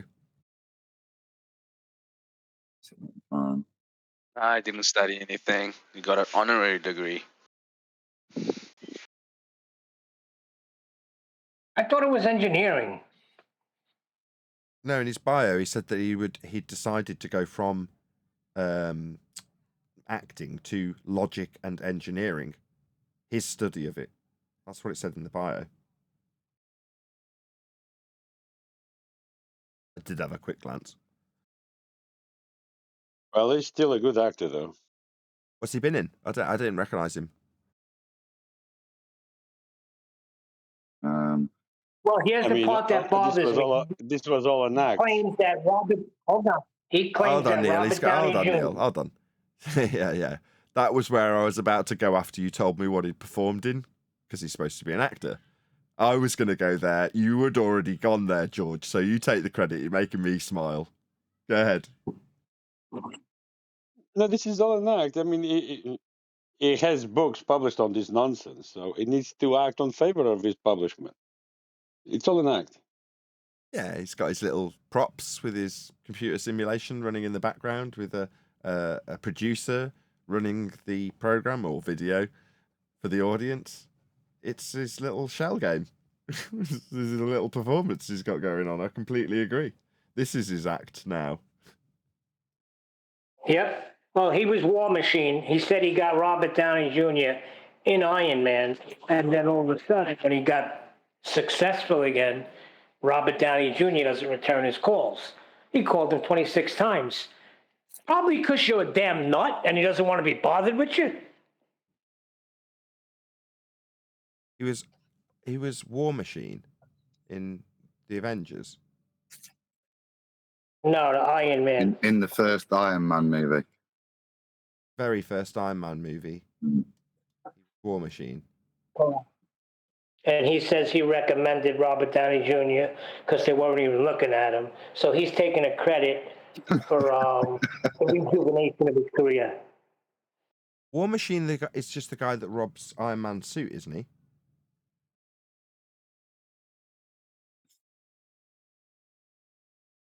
He's his friend. They're friends in Iron Man. So. Yeah, originally he was a black guy yeah. in the cartoon. In the animation, he was a black guy who was his friend, you know, Iron Man made him a suit as a partnership. That was in the animation, and then in the movie, the first one, I think he takes the suit because he feels Iron Man's out of control. You know, I mean, it's a good film, interesting. Yeah, but it's all off the back of someone else's work. The character. I mean, I'm not besmirching this guy with the lore of War Machine. But in real life, he's saying Downey Jr. was recommended for the role by him after already being cast in the role, correct? That's what it sounded like to me. I thought he was a better War Machine. If I do now, I'll see him. I can picture him in the role, and he was replaced by a more famous black actor in the subsequent movies, was he not? What was the character? Yeah, because you can't have a pimp playing War Machine. Pimp. Either way, of the two actors, I thought his portrayal of War Machine, and in line with the way that I would expect it from the comics, was a better performance than. I really wish I remember the guy's name that replaced him. His name's Don Cheadle. Don Cheadle. Right. Who's a much better known actor, but he just I could never see him as that particular character when he played it. You know what I mean? It didn't sit as well as this guy did when he played it. So why did he stop playing that character? Because he was good. Yeah, he was good, but I don't know. I think they just gave it to I don't think he was a higher actor than Terrence Howard. Terrence Howard already made his fame in that movie where he played the pimp, right? What was that? I don't know. I don't know the actor. I know him as War Machine now. He told me. But regardless of his past acting roles as a pimp, okay, fine.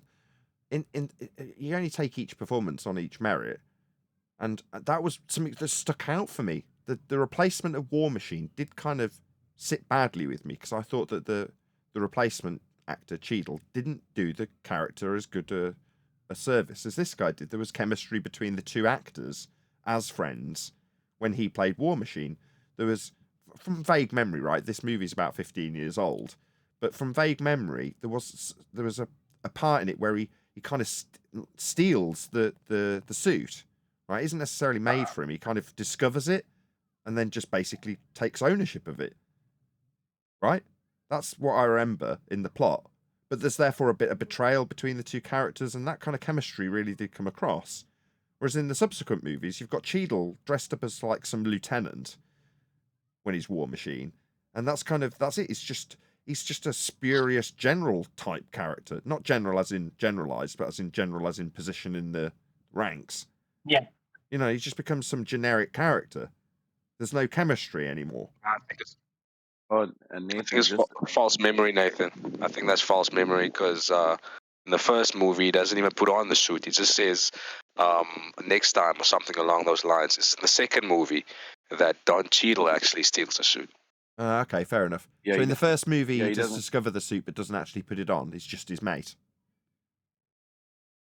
Yeah. Yeah. He doesn't become War Machine until the second movie when Fair he enough. actually puts on the suit.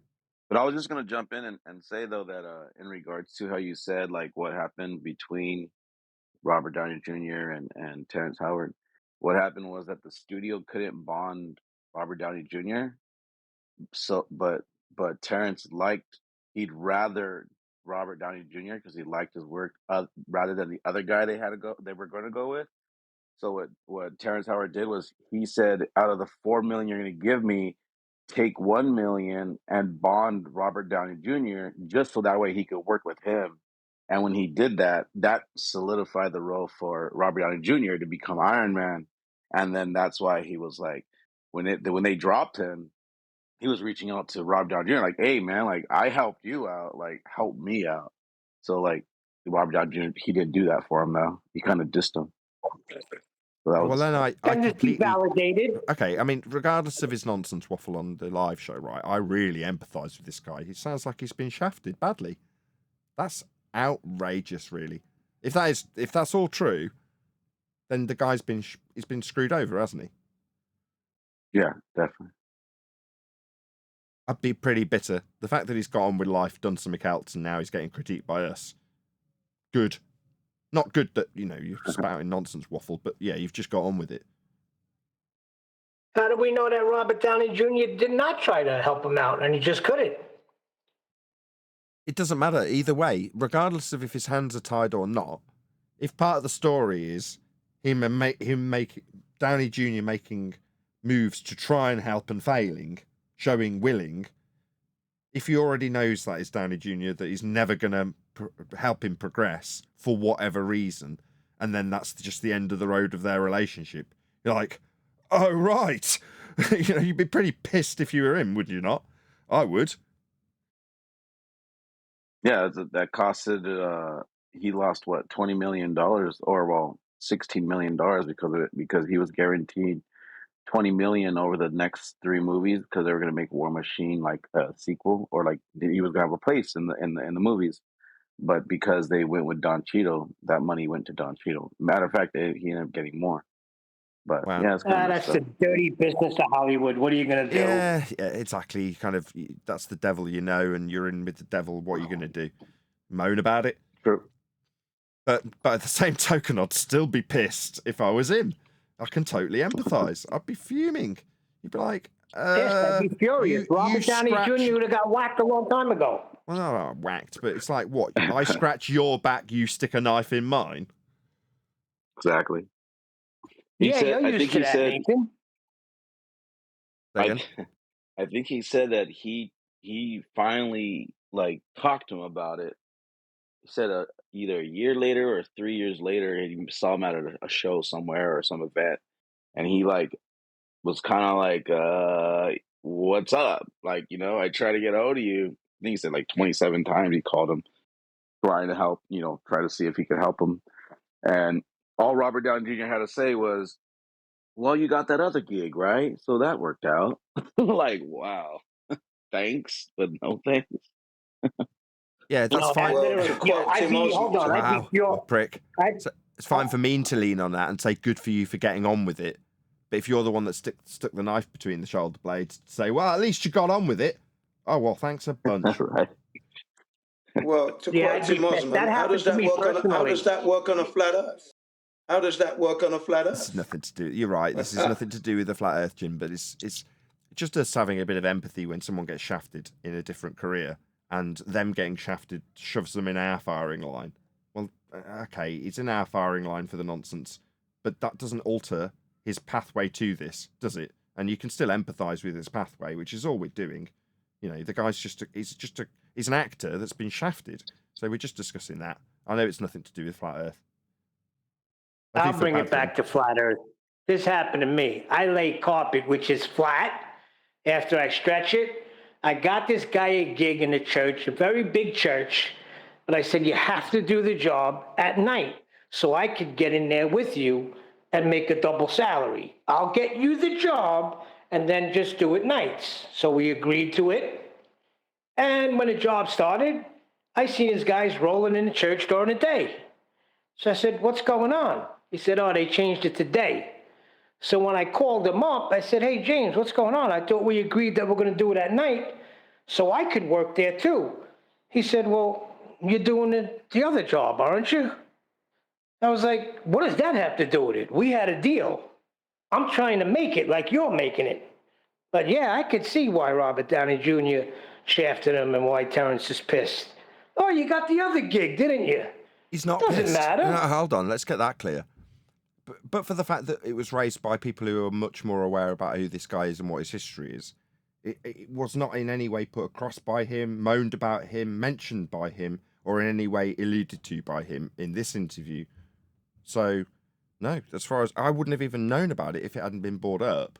So it doesn't seem like the guy's bitter about it. He's not weaseling in some backhanded slight against his former employees or the people who backstabbed him after he helped them. He's not doing any of those things. Again, that's why he gets props from me in that regard, even though I'm giving him props for something that we are in opposition to, which seems weird, but it isn't. It's just having a bit of empathy for someone's shitty position that they found him in. Now, again, I could go, oh no, he didn't make 18 million when I'm struggling to make my mortgage payments. But again, that's not a reasonable comparison when you're like, your road was paved with that amount of money. It doesn't matter if it's 10 pence or 10 million. When someone sticks it in your back, you go, I do feel bad for you. Doesn't matter how much it was and how much more it is than I've got or anything else that can be brought in false comparison that isn't relevant to him and his path and his plight.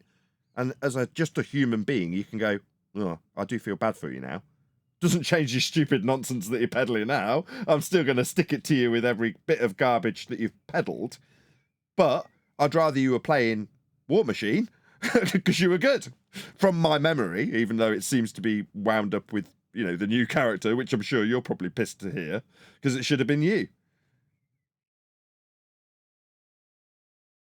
Anyway, Jin, yeah, it's not Flat Earth related. We just wanted to talk about him as a person. Yeah, I was only joking because Tim Osmond just kept saying, "How does that relate to Flat Earth?" And that was it yesterday. But what did this guy say anyway? That's got your backup. What kind of things did he say? Nothing. He's just talking. He's alluding to having evidence that's valid in the physical and natural world, with his models and his reifications and his frameworks in logic. And when I spend all day, every day talking about science and the scientific method and what it is to discover things in the physical and natural world, that's physics.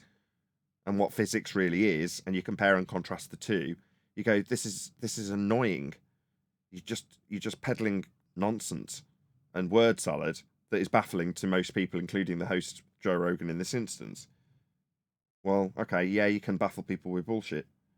Doesn't impress me. It annoys me. Yeah, absolutely. Totally agree with that. Yeah.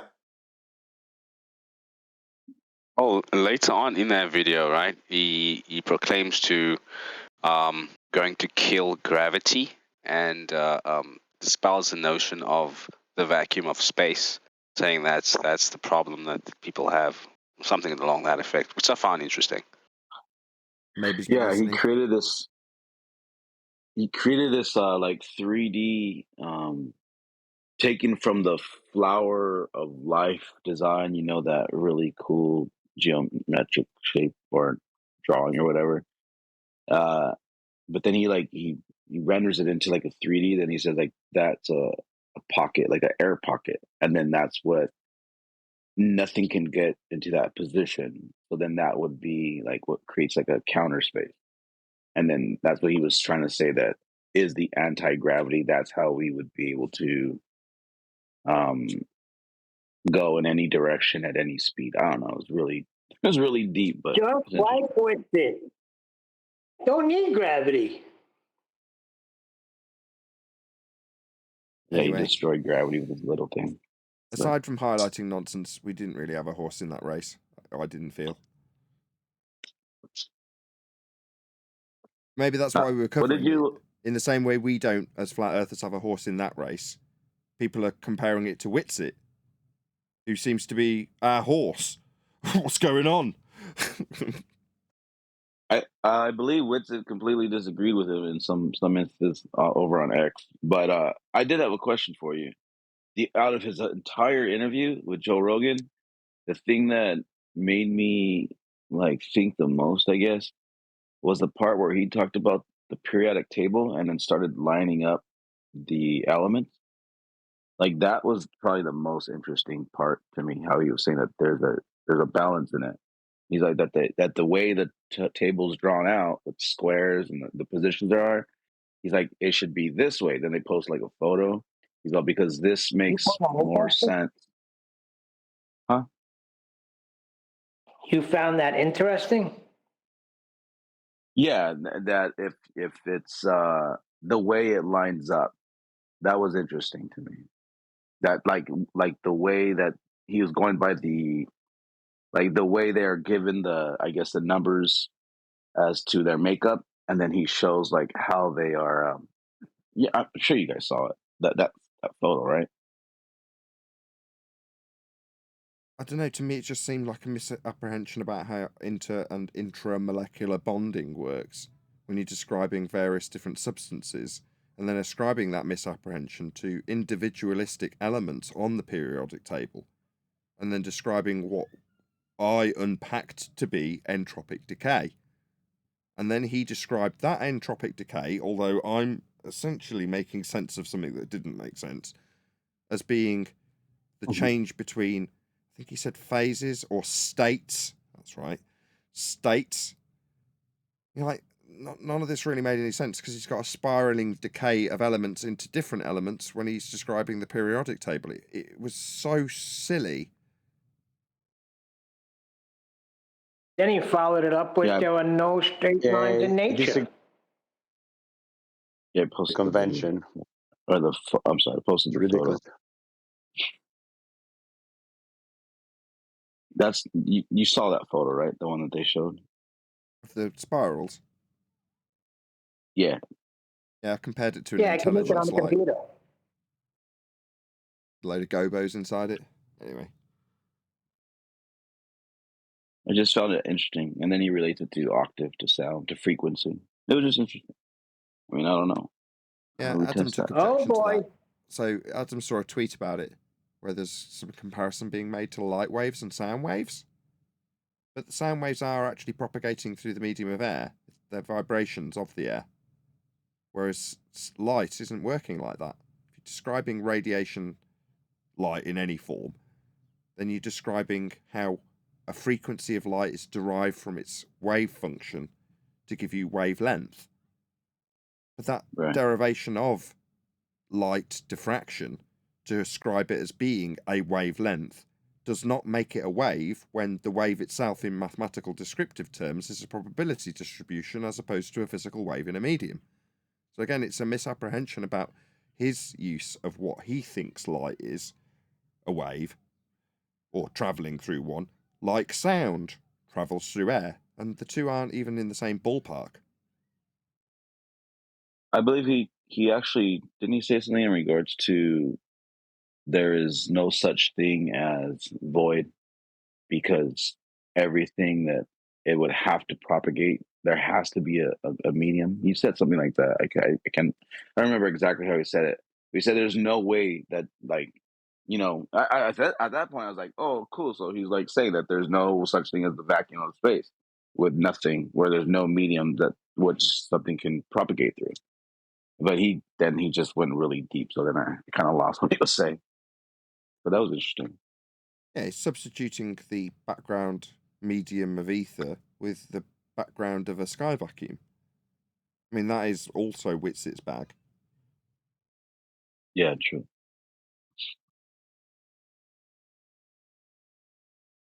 Our bag here is to prove that Earth is flat by measurements.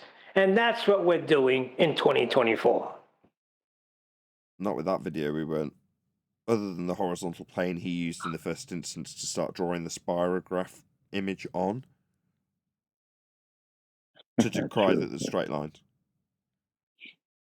Well, when he decries that there are no straight lines in nature, that's right up our alley.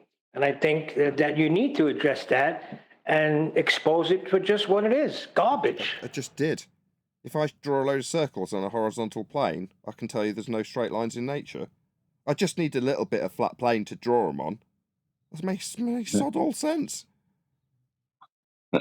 Like yesterday, there was a debate on YouTube, and this Glober is like trying to draw out his, his proof, his evidence. And the first thing he does is draw a horizontal line. And then everything he worked off of that line. And I'm like, bro, are you stupid? They don't get it. They're lost. They don't realise their drop assertion comes with respect to a horizontal plane to describe it from. Once they start to Exactly. understand that, they'll understand that they need a flat Earth to make their globe claim. It's gonna, for some, it'll never come. Isn't that funny? It's just not For quick. some, it'll never come. But meanwhile, they're drawing a flat plane and working right from there, but it'll never register to them. That's interesting. Right in front of them.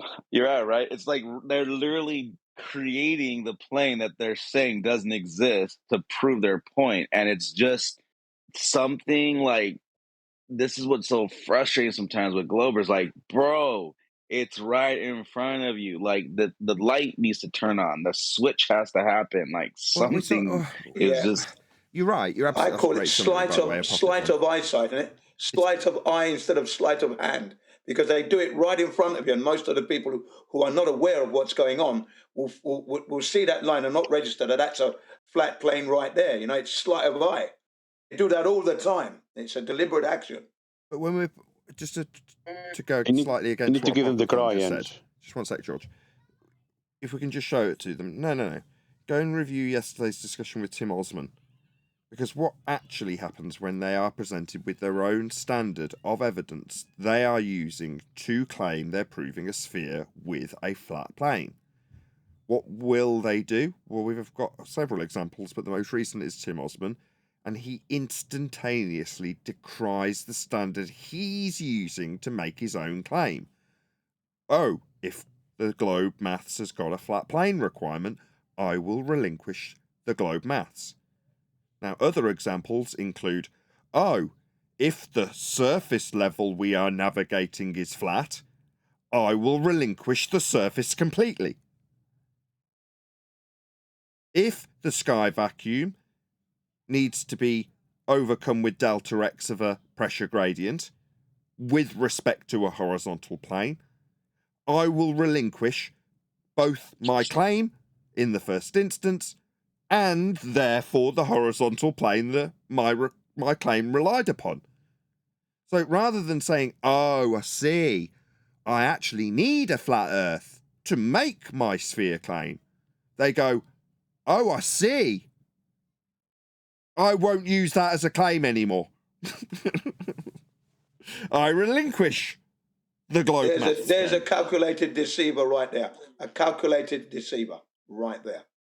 I don't think so. I think it's cognitive dissonance. That bit doesn't comport with You the just globe need to bit. give And the them the globe bit I crayons. want to retain. If I want to retain the globe bit and it's in cognitive dissonance, I've got to relinquish one of them to affirm my bias in the globe belief. Well, let's get rid of the bit that's got the flat Earth in it. In this case, globe Earth calculations. So let's just sever them off. It's like cancer. Oh, it's infected my leg. Chop that leg off then. Don't need that. No, you were walking around with it a minute ago. I don't need to walk around. I can chop off the globe Earth maths. No worries. Well, what about you playing a reference for sea level and heights that you're describing to give me a globe claim? I don't need heights. I'll chop the other leg off. You were just using heights for your claim. Don't need them. That's what they're doing. So you need a flat Earth for this. Don't need it. Exactly.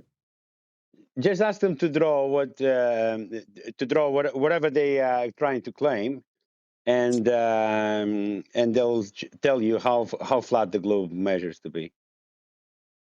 Yeah. So they'll cut off all their beliefs to the point where they're maimed, just not to concede. Yeah. What's that called? You cut your nose off to spite your face. Precisely. That was what I should have been using, not cutting my own leg off. Exactly. You're cutting your own nose off to spite your face. No, I like the chopping the legs off because I'm envisioning ballers on stumps still trying to win. Rolling around. No, but it's a deadly sin. Which sin is it? He's cutting his nose off to spite his face, but he's still saying he's handsome. Now that's what he's doing there. You know?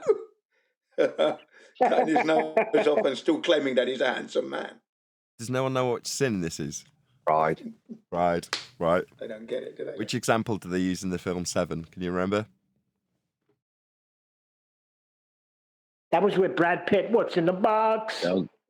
That's a great movie. So with the sin of pride, it's somebody who's obsessed with their appearance, and he superglues a bottle of pills in one hand and a phone in the other, and then cuts her nose off.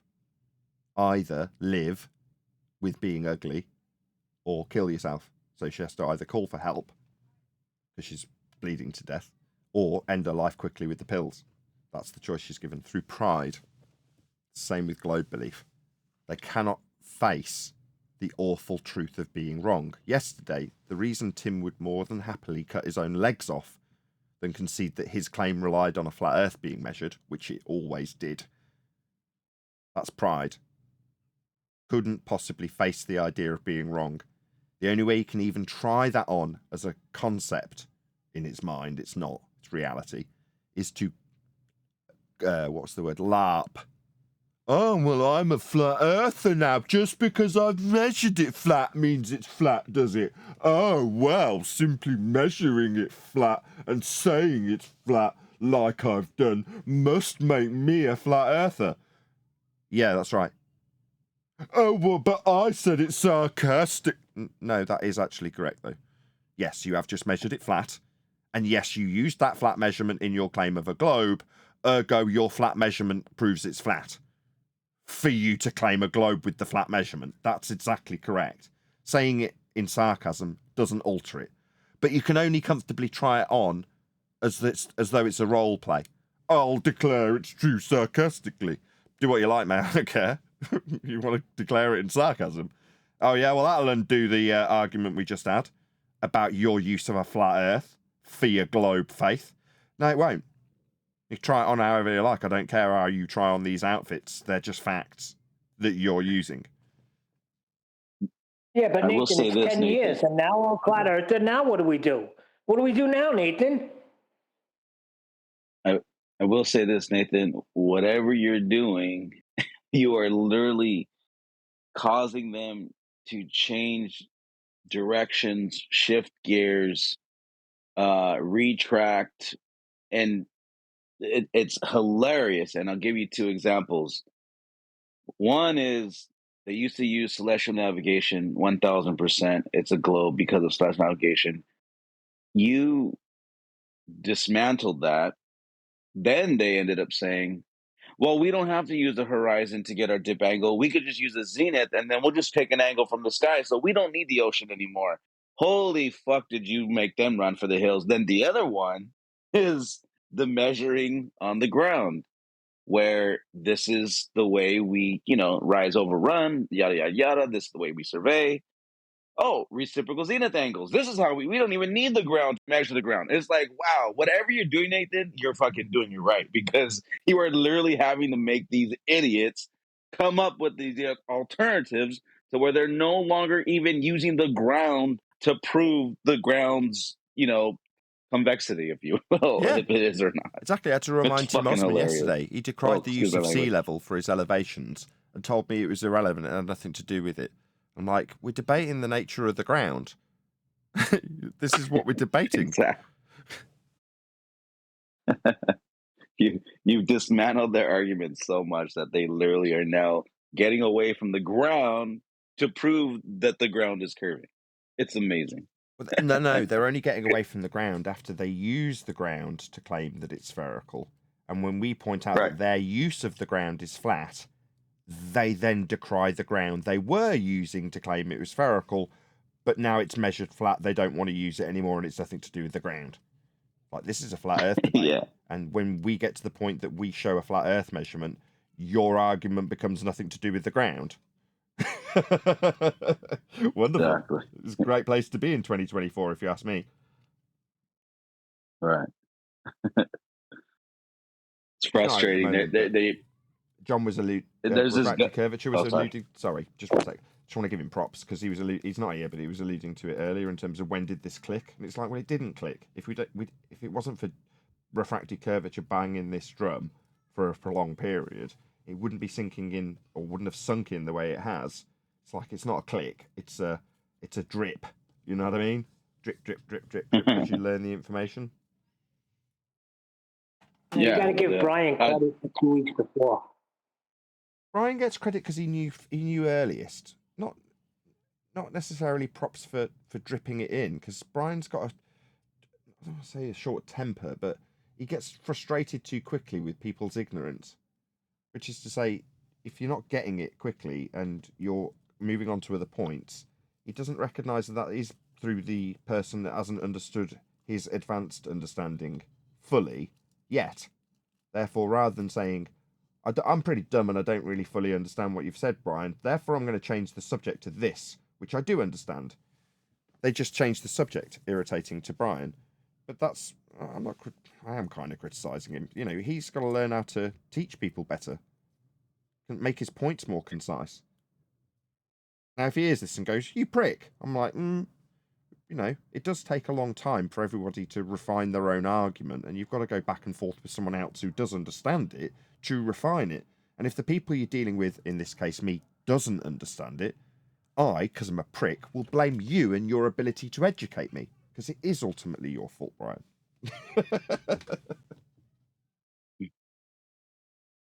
Blame the teacher. Push him away more. That's the right thing to do. Don't you know he hasn't been here in 2 weeks? Obviously, you said something to offend him. What? When people disappear for a prolonged period, it's not necessarily the case that I've done something to offend them and therefore they don't want to come here. Brian will make an appearance when he's got A, time, B, has a reason to, or C, forgives me for the ill discretion that I've put. No, Neil. Why would you automatically assume that I've done something wrong? Because when I recommended the video, he said, "What's the point?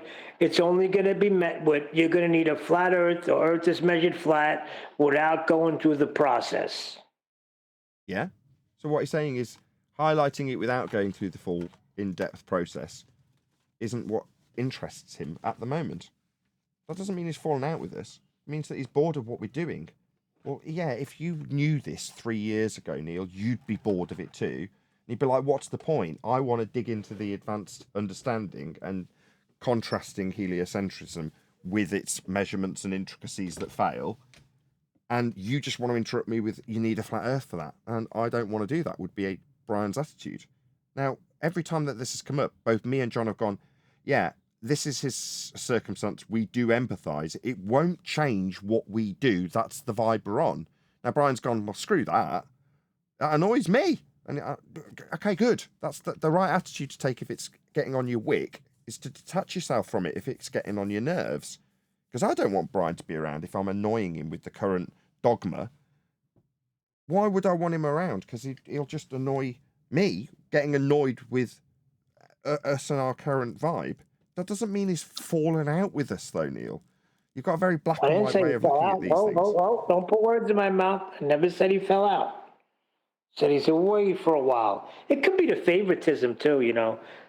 Joking around about it, you know, but deep down inside it may hurt a little bit. You do show favoritism to Refracted. I don't.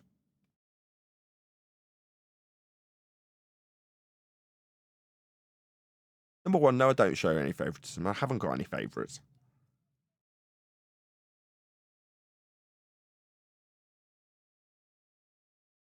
I suggest you listen to about 20 shows. Pick out any 20 shows in the last year. And sit there and say, without bias, say, let me listen. Am I really showing favoritism towards John? Do 5 other people say something and I still say, I heard John first? I think you'll find out. I don't hear necessarily people's names in a particular order. I hear a point that I want to talk about being expressed by someone on the panel. And you just moved the goalpost there. Now there aren't any goalposts. I'm not trying to score. What are you talking about? It was always I heard a voice first. Now it's a point that you want to dig into.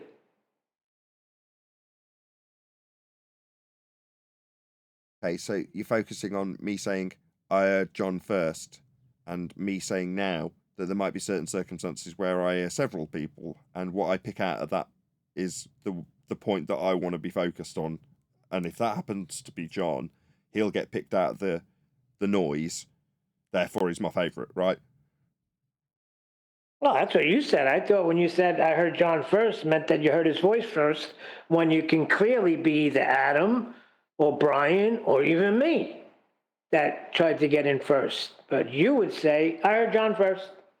Well, show me an example of it, and I'll justify it after the fact. Then you dig me on out, and I'll tell you if you even Yeah, find when one. I'm done driving.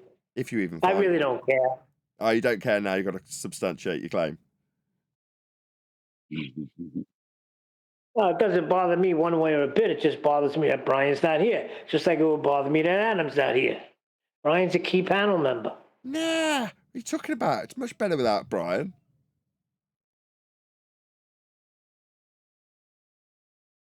Does he not just annoy you by being here? Now that's another week he's going to be gone. Keep going. Oh, Maybe he'll be gone for a year. Oh, shut up. You think that Brian's that weak and thin-skinned, do you? I don't think you know Brian very well.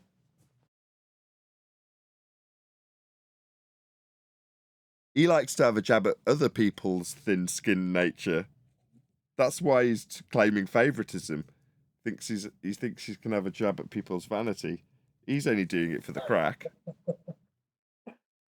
Yeah, until it gets hot and heated. Anyway, what's your focus with Brian? Is Brian your favourite? Absolutely. I told you that. Who doesn't know that? I didn't know that Brian was 10th your Man's favourite. not around anymore. It was 10th Man, but 10th Man is, busy. He's got to take care of business. So with 10th Man not being here, Brian becomes your favourite? Yeah.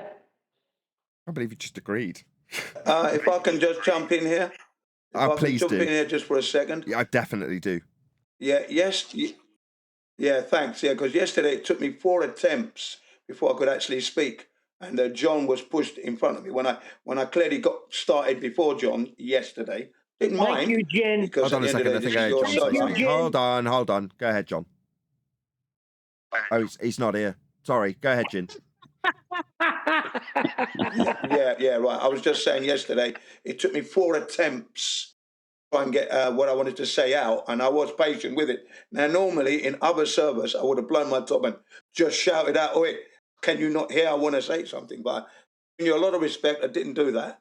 But yeah, all I'm saying to you is that you need to share that mic around a bit. Just be aware that certain people do want to say something, and I do have a lot to say, but I am biding my time and biting my tongue and just holding it down. I am quite knowledgeable in the topic matters you do. You have your way, Brian has his, I have mine. There are many people in the flat earth community that has different roads to get to Rome, flat earth, okay? Let that flow. That's all I'm saying. And that's no disrespect to you at all. You're running a great standard. I love it. They're using flat earth for their measurements, for their curves. So that's got to come out. And that's excellent. Not taking anything away. Just be mindful of that. That's all. Mike. But specifically yesterday, I did hand the mic to John instead of you when you've been trying to get in for several attempts. So I can't really argue with that, can I, Jin? And you damn well know it. Well, whilst we're piling on. Yeah, and I'm just saying, be mindful of that. Be mindful. That's all I'm saying. Be mindful. We're in the same Discord. I know you heard me talking first. Go ahead, Eli. Yes, thanks. I had a couple of points to make, but I was allowed to be talked over. Even I was like, oh wow. So I just didn't contribute to the show in the way that I should have. And so I just stayed silent. I mean, you don't want it to be the John show. Not saying it is. I'm just saying how I felt yesterday, how I feel sometimes. Even though I do get a lot of Keep them coming. It is what Keep it is. them coming. Yeah, I don't mind. If you want to air your grievances, there's an excuse, which is to say I've got my teeth into Tim Osman, and I'm not letting go for anybody else's attempts to rip that flesh from my teeth.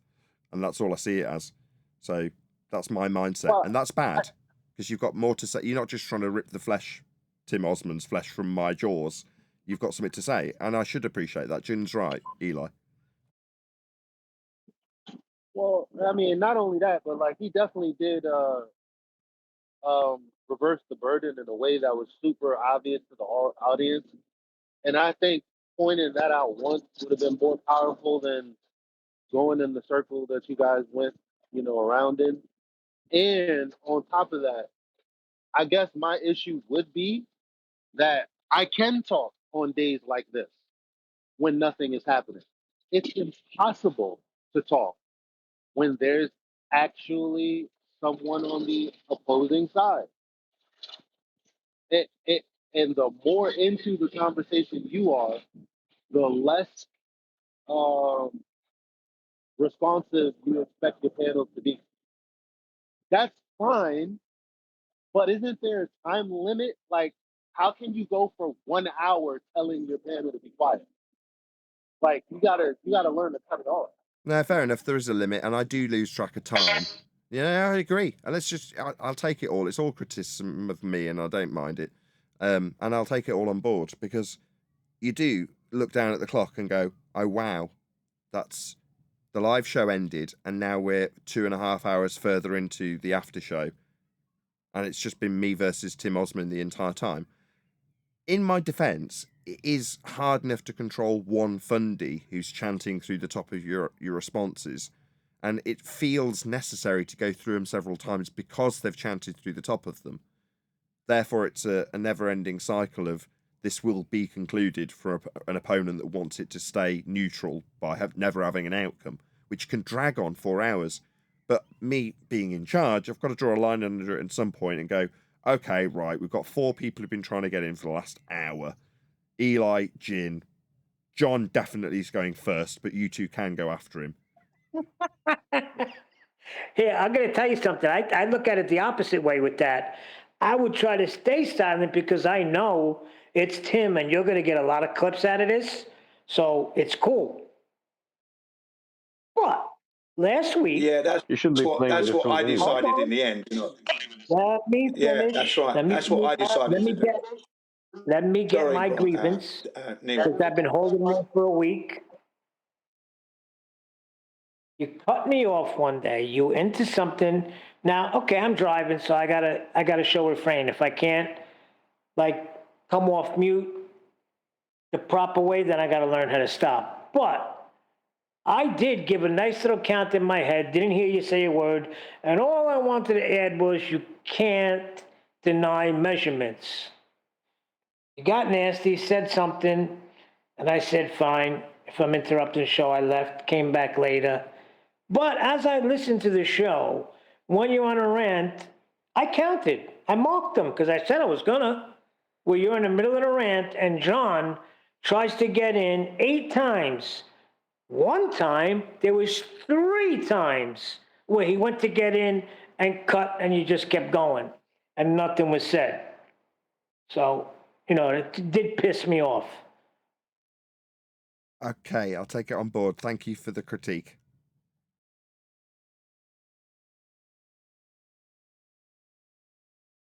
Trial by jury.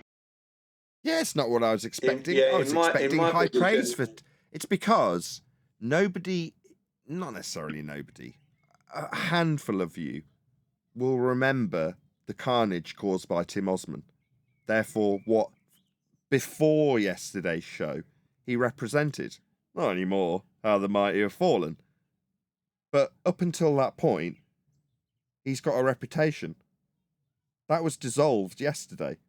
Now, if you'd been subject to Tim Osman 10 years ago, you might go, yeah, absolutely, rip him to pieces, we'll stand back and watch. But because he doesn't necessarily have that influence over any of you guys, no offense to you, you're going to go, he's just next level fundy, which is good in a way, because it does tend to suggest, well, he's just like everyone else that's come here, I want a taste. I've got something to say, and you've gone on for 3 hours. Well, yeah, I've gone on for 3 hours because it's Tim Osman. And you're like, what? So? And in a way, it's like, good. So it's just been reduced to that now. It's just some of the fundy that everyone wants a bit of piece of. Yeah, that's correct. But the infamy has obviously been, and that affirms it, completely eroded then. He's not infamous at all. He used to be. Maybe Adam will back me up in this. Maybe Adam will like, yeah, man, I was cheering. I wanted to watch him tore limb from limb. I was. Yeah, well, I mean, I personally, hang on. I personally smashed Tim Osmond years ago, right? When he was giving it the large, when he came out as a troll, I mashed him up there. In fact, my team members had to mute me because I'd never let him go. So I held it down yesterday because I killed him many years ago. My problem is that I'm in a different time zone to you guys. When it's midnight in the UK, or sorry, midday in the UK, it's 4 a.m. here in the morning. So I'd be up at like, from midnight onwards. And that's why I'm hardly ever here. There's a time difference. So when I'm here, I don't want to feel like I'm wasting my time being here, especially if I've got something to say. That's all. Fair enough. I'd like to No, I've say got to take that something into for the time that I'm consideration. spending. What you're telling me is the panel, my side, are being alienated because of my tunnel vision. Yeah, I can take that on board. I need to hear it. Yeah. I'm glad you're telling me. Yeah, okay, brilliant. That's it. That's for Tim Osmond, yeah. He was famous before. I could understand you and you want to mop the floor with him, and you definitely mopped the floor, put him back in that bucket and mopped him up again. Yeah, lovely. That was good. It was necessary. Had to fill every minute of those 3.5 hours. He had to. There's no doubt about it. So well done anyway. You still get a well done from me anyway. Oh, thank you. That makes me feel better. Everyone loves a shit sandwich. And with that, Anybody else for Nathan? No, I like it. The timing's perfect. In a perceived victory, that's when you're like, well, I'm at a high. Something's got to bring you off that high. And if it's like, well, there's always stuff you could do better. In fact, you're alienating your own side and you didn't even notice because you were basking in victory too much. Maybe I should just bring you back down to the earth level again. You know what I mean? And I appreciate that, because otherwise you lose your head in the clouds and suddenly you're self-aggrandizing and the people around you lose interest because you're not giving them any interest, right? So Nathan, there's a story in the Bible where Peter, James, and John went up to the mountain with Jesus and they saw him transfigured right before their eyes. They saw all his glory.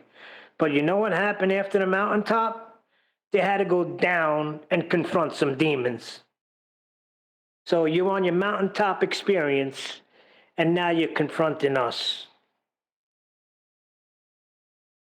Yeah, but what I do still do is thank You know what because it's at the point that people don't tell you stuff. This happened about 6 months ago with the Christian audience, right?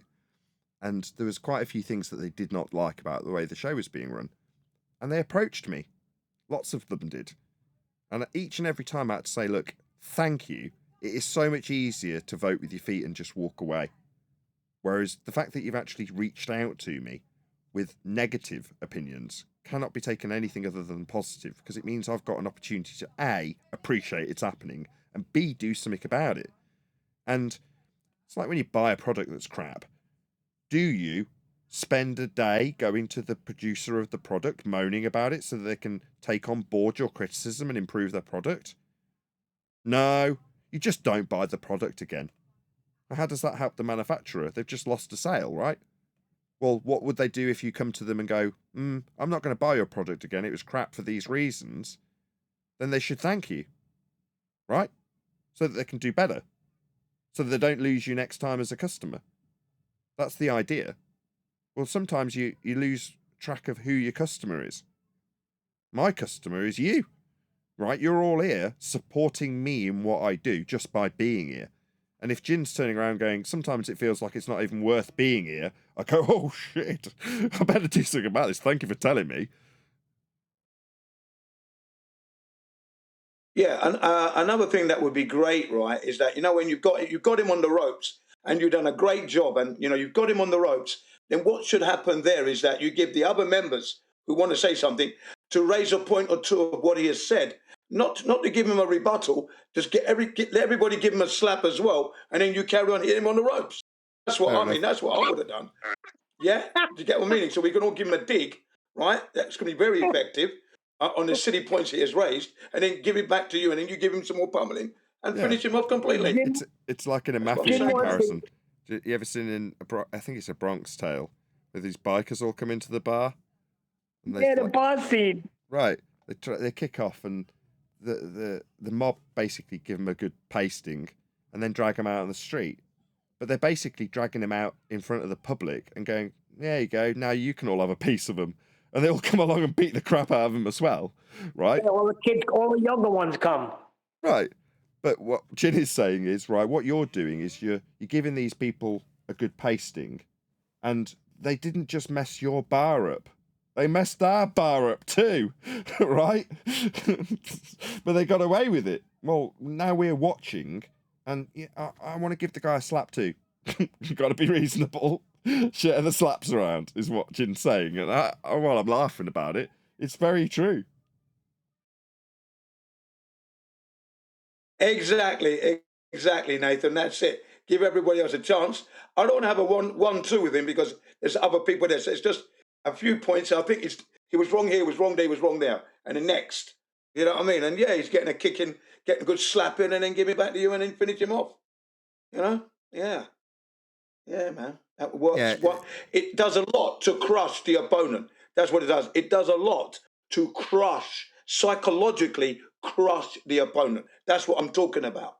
Right? That's what I'm on about. Psychologically castrating this guy. Well, maybe that was a tactic on his part, because I saw it as a weakness, as a cry for help, which I imitated and mimicked.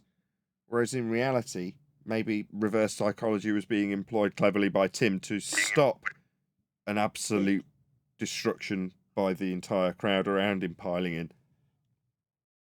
Well, you were right there. You were right, and you picked up on that. That's why I gave the State of the Union Flat Earth address. The State of the Flat Earth Union, talking about the books that have been done, TikTok, hundreds of millions, just to shut him up, because he kept going on about what's going to happen in the next 10 years. What have we done? What have we achieved? I thought, yeah, well, let me give you the State of the Union. That shut him right up. In fact, he got triggered, but then you drowned him with your, flat earth frame of reference. You drowned him. So, yeah, it was good. It was good.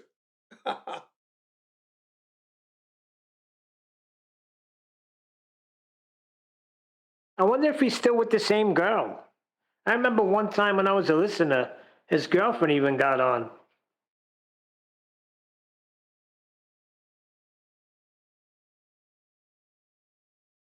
Osman is the shit on my shoe that I look for to scrub off on the curb.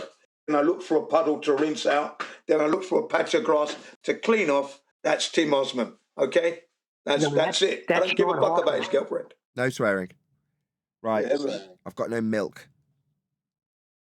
That is heartbreaking, because I've got now two options. One, entrust someone to keep the conversation going while I go and get milk. Or two, end the show here. So which is it going to be?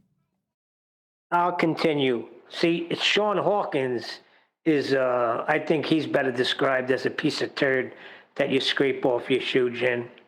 But Tim Osman, he's got some history here. So I knew Nathan he's going to get a lot of sound bites out of this. He got a lot of concessions. So where you wanted to get in, I really took a back seat and just wanted to listen. Because I know, and then sometimes people might want to bring up something that Nathan doesn't want to get into. He wants to hold them against the ropes where he's got them. And if sometimes you let somebody come in, they'll address a point that Nathan didn't even want to address because it's irrelevant. You understand? Yeah. Yeah, great. Neil, I agree. I think 2016. I think Johnny was trying to come in with some sort of circle of equal elevation and all that. And it would have just took, and Nathan was on a really good point with a Walter Bislin situation. So yeah, sometimes you can come in and it just takes it away, and it gives the opponent a gap to breathe, and it rescues them sometimes when Nathan's got the rope around the neck. Exactly. I wasn't planning to do that. I was fully aware of that. What I was planning to do this is you guys listening to his cry for help. Yeah, he's crying for help, and you guys are willing to help. But Nathan has him against the rope. No. What I wanted to do was just What I wanted to do was give him the Flat Earth Union. The Flat Earth Union address. That was it. I didn't want them off the hook. That wasn't my aim. Give him that, because he kept asking, where do we You go now? shouldn't And be playing for with the 10 food years, and no one was anyway. addressing that point. Yeah, and Yeah, I don't he think wasn't we're addressed. referring to you. No We're one was just saying addressing. hold on. Just saying in general, a lot of times somebody will come in because they hear him say something and Nathan doesn't want to go there because he's got him against the ropes on something else. Mm. So I'm not talking about what you were saying. You were right on point. State of the Union address. Here's where flat Earth is, Timmy. And it's hard though, isn't it, lads? Because you're listening and it's exciting, and it puts where we are now with this flat Earth measurement proof, and you can hear Nathan, singing it home and and hold him to task, and you want to be involved with it. And sometimes you want to, you're holding yourself, you want to jump in, and you've got to really try to hold yourself back because we're all passionate about it. We're also very passionate, and we all want to have a say in it, and we want to be involved. Correct. That's what I said to him. We should let go of the mic, give everybody a couple of seconds or 30 seconds, just soundbite there, slagging him off, and then carry on slagging him It's off. Nathan's show. Nathan just, Come on, guys. yeah. I'm helping him Yeah, try to nobody's direct quite, it a hold bit. on. Nobody's saying it's not Nathan's show. That's not what we're saying. Nathan gets preeminence here all the way. I got a dig in yesterday. Nathan said something, I had a second to get in, and said he's not even. He's like the prostitute that don't even kick up to the pimp. So there are times to get in, but nobody's saying Nathan's talking too much, although he does. But it's his show. Yeah, we know that.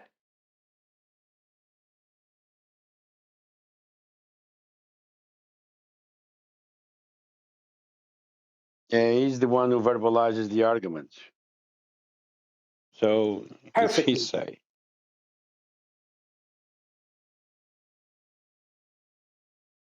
Dismantling. Yeah, though. sometimes. I love it when he dismantles and lays it all out. Yeah, go. Yeah, sometimes though, when Johnny comes in, Johnny's really good. If you can understand him, he lays it down beautifully, but then he continues to try to come in, and that's when it gets tiresome.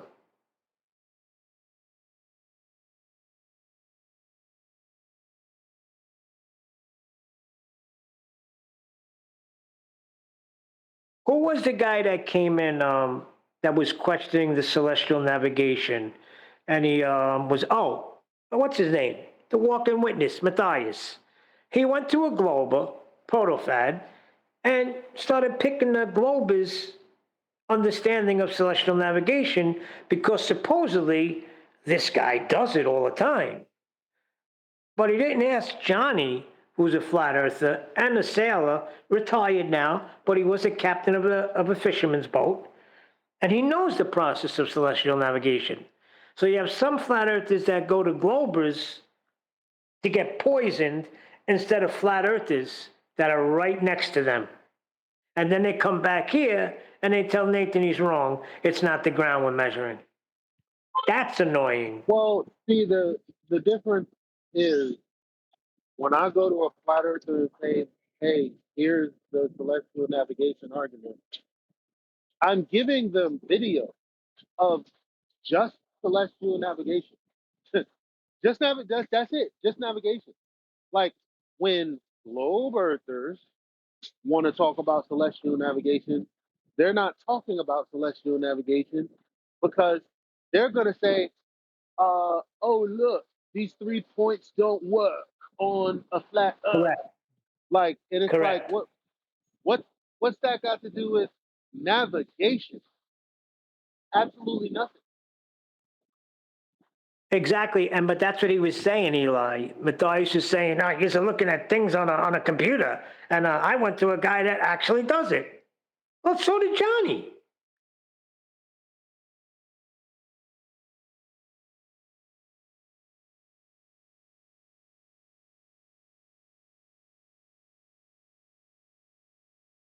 And then he lined up with the fresh grown flowers guy, who's another Glober. I don't get it sometimes. I really don't. Yeah, they were saying yesterday the horizon is 100% mirage. Oh gosh, What they say it was? it's a mirage, 100%. Okay, and that's what John was trying to get across. To see, they're mistaking physical with tangible. Those are two words that they're twisting, right? The sun is physical, but to us it's not tangible. The horizon is physical. We see it, it's there, but it's just not tangible. Correct? But they say it's not physical; it's apparent. They confuse the visible with apparent. 'Cause both words are used on the definition of horizon. Yeah, but the first one, it's the visible boundary where the sky appears to meet the land or the sea. So the sky doesn't actually meet the land or the sea, does it? That's the apparent part. No. But it's Right. visible nevertheless, and its orientation is what? Horizontal. That's what it is used for. Its orientation. Well said. So the angle Yes. of elevation above the surface level, because that's what the horizon is the surface level.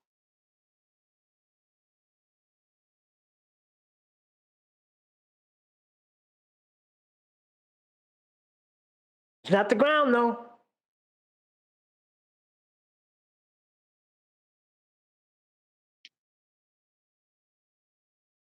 Oh,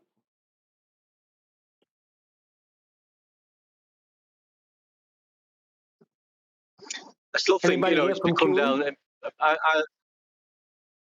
say that, Neil. I like the elevation angle measurement argument. You can use using the horizon to establish horizontal.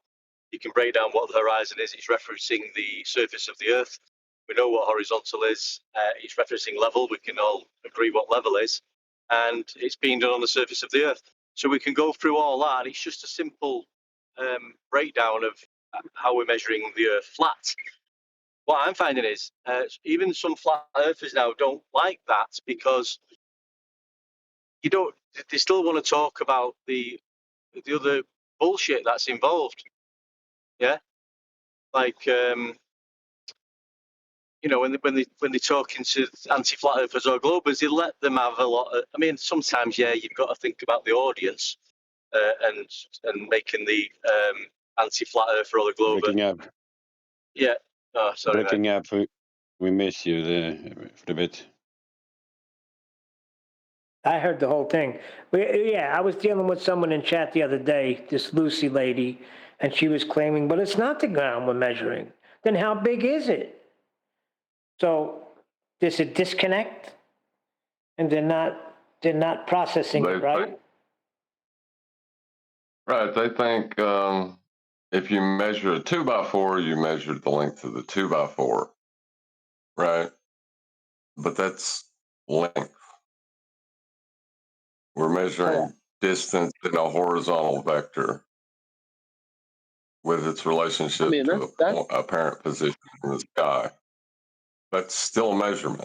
that's it's still length, but the different measure of length or a longer measure of length because about it, like you said, and it was the key points that you just made.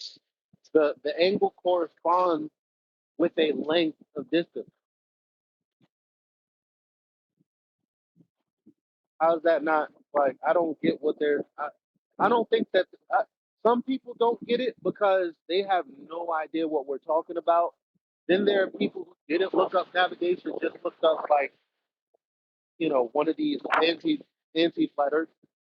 So it's very hard to walk the line of who's totally ignorant, who is Dunning Kruger, and who truly just needs a hand. And I think we need to deal with the latter and less of the first two. Yeah. Well, the thing is, it's kind of confusing if you try to just cram it into one and say it's all optical, it's all perspective, right? And that's what most flat earthers want to argue.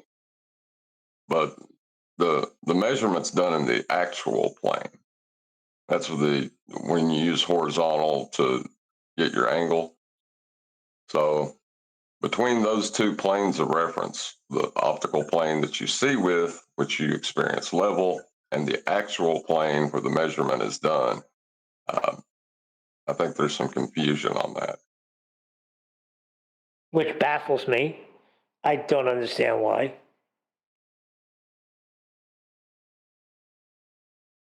I mean, it's all pretty. It's all sounding horizontal, level, and plane to me. What the bottom line is, none of this can be done on a curved surface. That's the bottom line. And that's all we're saying. This is proof that Earth is measured flat. Otherwise, you would not be able to use the process of celestial navigation. It wouldn't work. That's why they are bringing. That's why they are bringing water level. They are bringing water level from a lake, not sea level, which is parallel to the sea level, and compare a city's surface to that level plane. They need a flat plane, of course. Yeah, but I mean, yeah, George, but I mean, even, you know, if you just keep taking them back to the sea sextant, it's not a lake sextant. We're on the ocean, sea level, using the horizon, which is referencing the Earth's surface to establish the horizontal line. Breaking up a little bit. Yeah, like Timmy jumped on that. Oh, now we're doing lake level? Oh, you meatball. You brought it up.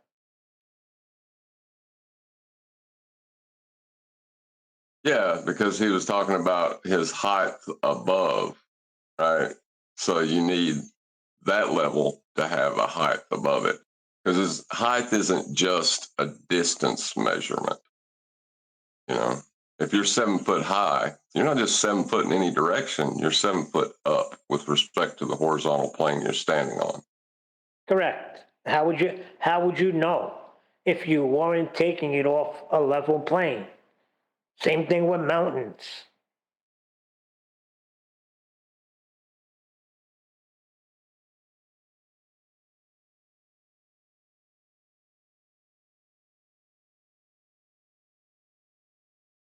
John, were you here? You just came back, John? Yeah, I had to go pick my daughter up from school. Yeah, I'm back now. We just I had a unleashed half on day. Nathan. We just unleashed on Nathan. What? Yeah, we're just airing out complaints. I added to you a little bit yesterday. You know what I'm talking about, right? So, yeah. I'm not sure. What did I say yesterday? Can't hear you. I said I've slept since yesterday. What did I say yesterday? When I was explaining to you what pissed me off that day, and other people were just coming in and saying, yeah, I was trying to get in, and I know I was heard above refracted, but you said, John. Just people airing their grievances. You know, healthy stuff. Oh. Yeah, like getting excited about kind of like a bloodlust thing, you know. You hear the winning point, you hear the other person speak nonsense in response, and you want to jump in. Like, Well, Jin was saying that he's in a different time zone. So when he comes in, he's trying to get a word in, and he can't. So just share the mic a little bit. You know, feed your wolf pups. that's the thing, isn't it? Yeah. So everybody wants to take a bite out of it. You know, it ain't no fun to go to somebody else's house and watch them eat dinner. John, did you do something with your mic because you're coming in real low?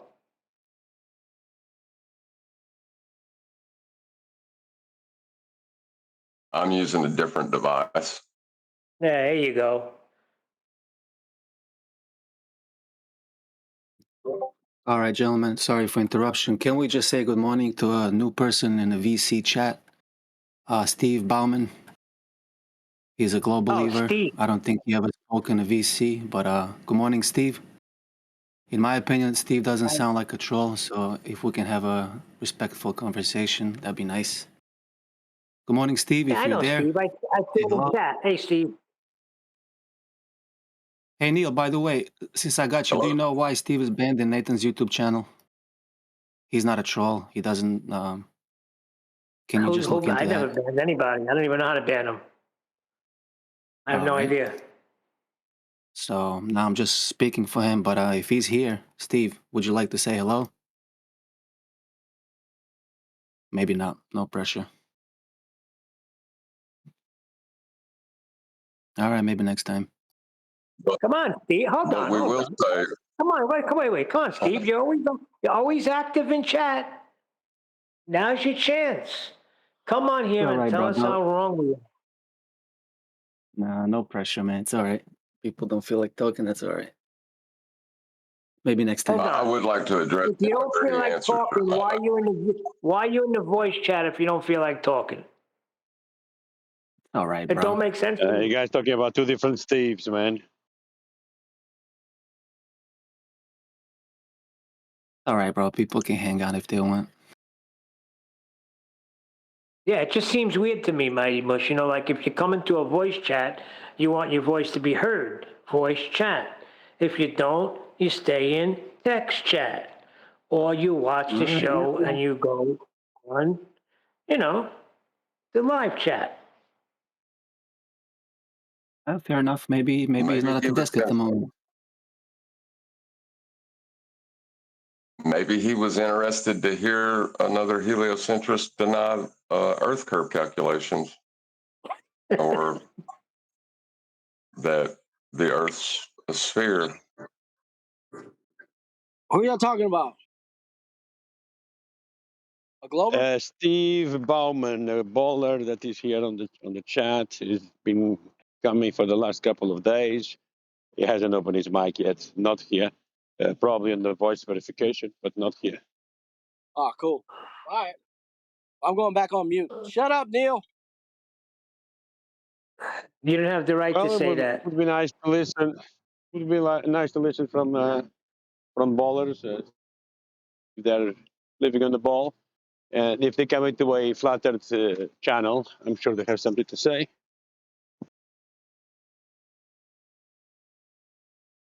Well, if they are interested, they can always ask questions. We know how their religion's formulated if they would like to understand it. Well, John, he's constantly when Nathan does re-ups his live shows, he's constantly in the chat shouting from the rooftops how wrong we are. Now, I figured if you're going to be so active in the chat to tell us that we're not measuring in the earth and we don't know what we're doing, you'd pipe up and you'd, get your voice heard. Well, he knows we measure it flat, I'm sure. He's been through school at some basic level, hasn't he? To understand that we do measure it flat.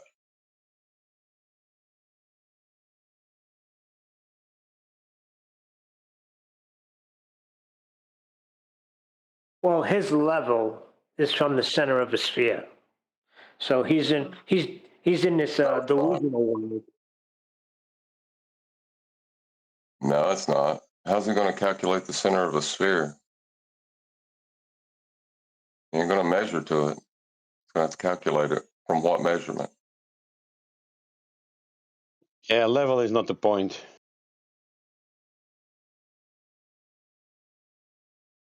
I know that, but to calculate that point, you're going to have to base it on a measurement. What measurement is he using? Sea level? Yeah, the dip angle. Yeah, you're going to have to calculate it from a dip angle. And what do you need for a dip angle? Flat Earth. Yep.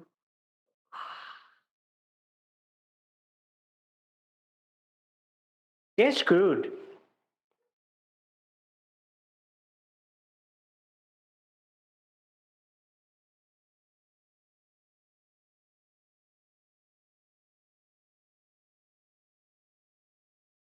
Could have swore you said you'd keep the conversation going, Neil.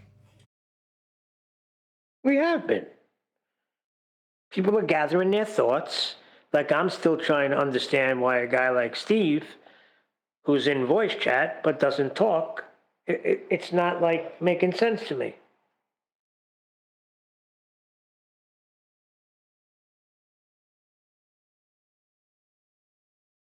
Very active in chat, though, Nathan. Steve A. It may be predatory behavior. We've spoken to Steve before, haven't we? Bauman. Not Steve Bauman. Oh, different Steve.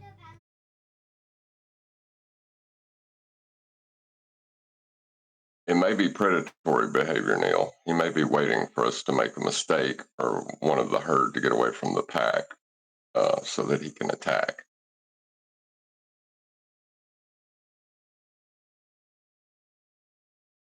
Well, that's what he does. He latches onto the people that say that you're measuring an angle, it's not the Earth. And they have a nice little conversation.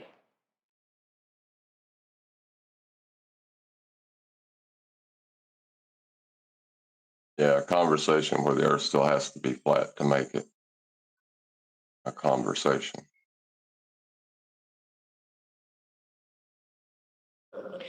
I tell you what, I feel so good. Go ahead. Because the alternative would be to tell us how spherical it is. I mean, that's the positive claim on the table, isn't it? If he's gonna come in to defend it, why does he do that? Did Timmy show pictures yesterday saying that proof of a sphere?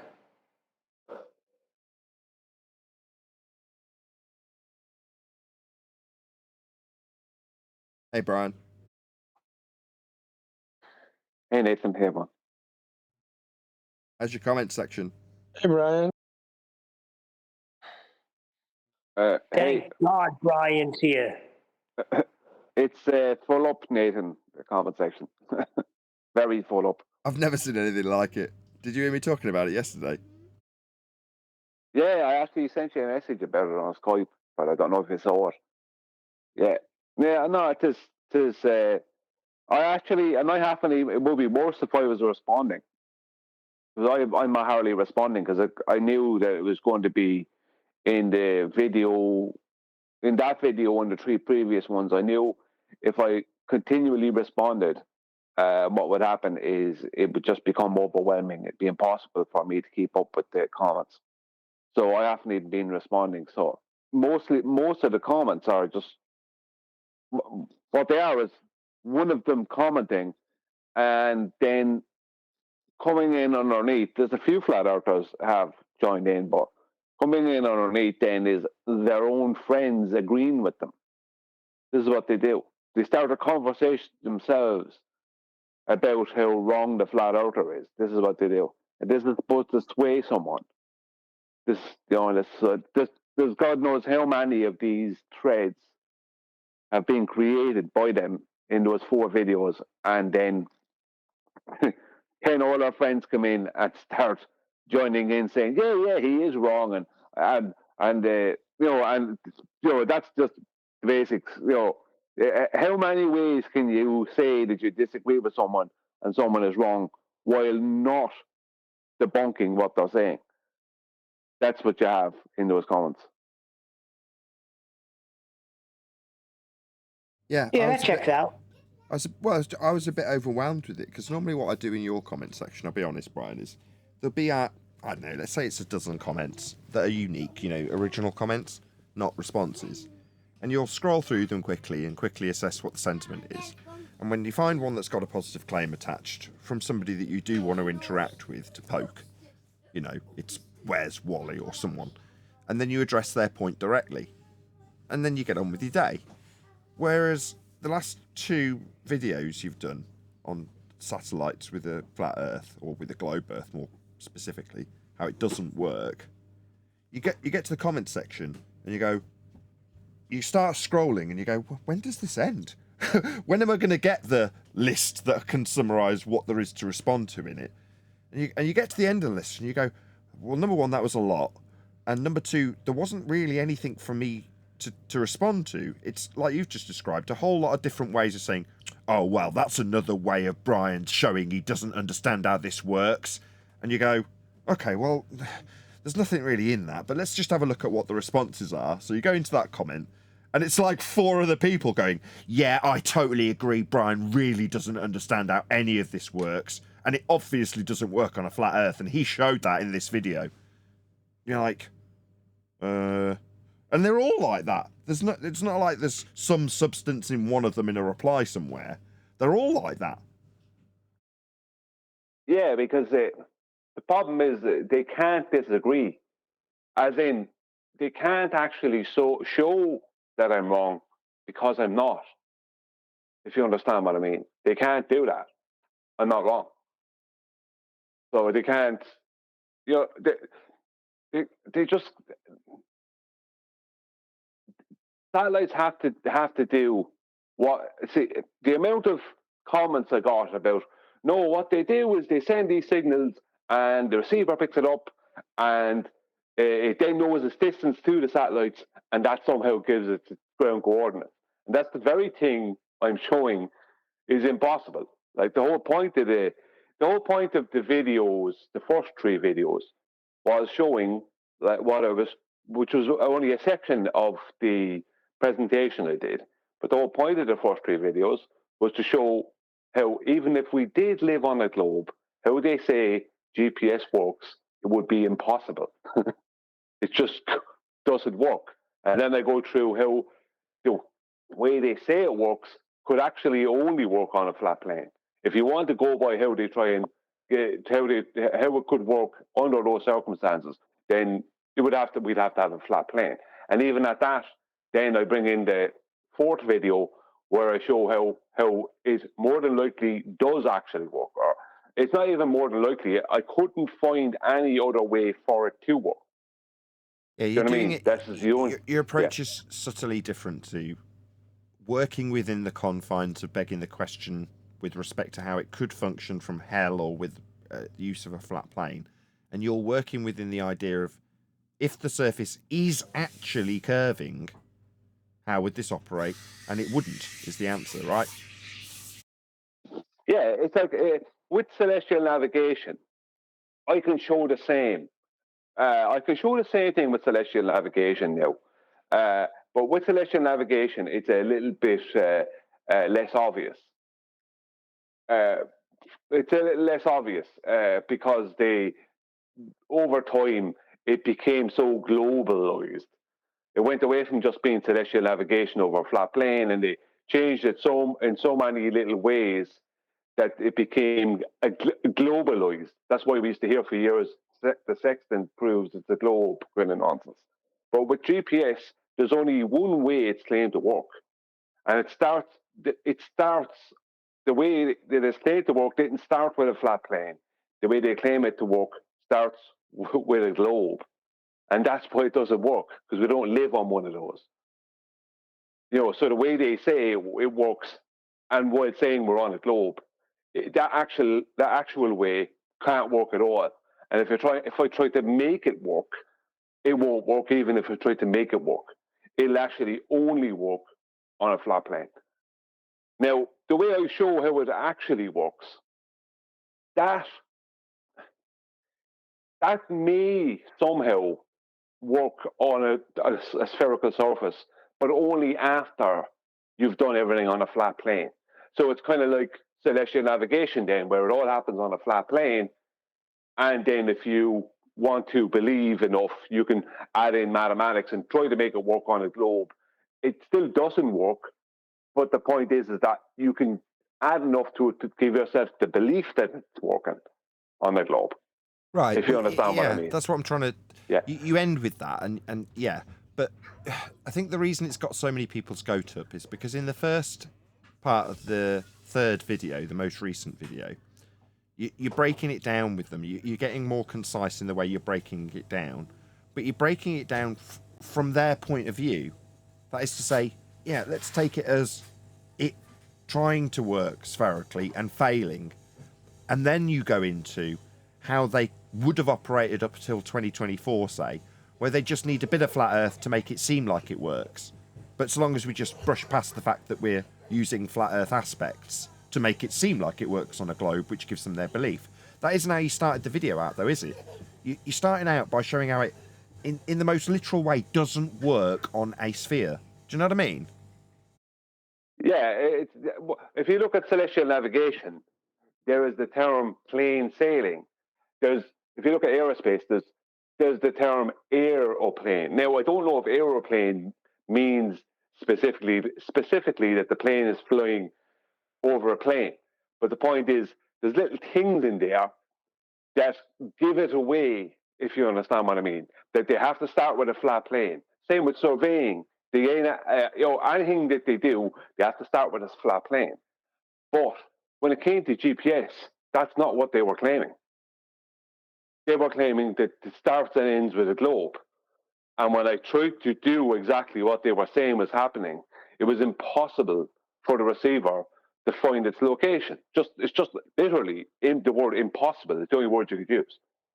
And when I then tried to make it work differently, using what I know GPS receivers have, which is the understanding of angles and azimuth directions, and I tried to make it work that way, the only way that can work is over a flat plane, because there's certain little aspects where the receiver can't make that work, even when using chord lines or anything else, or tangents or anything, because it can only get it can't get enough information to allow it to find its own location.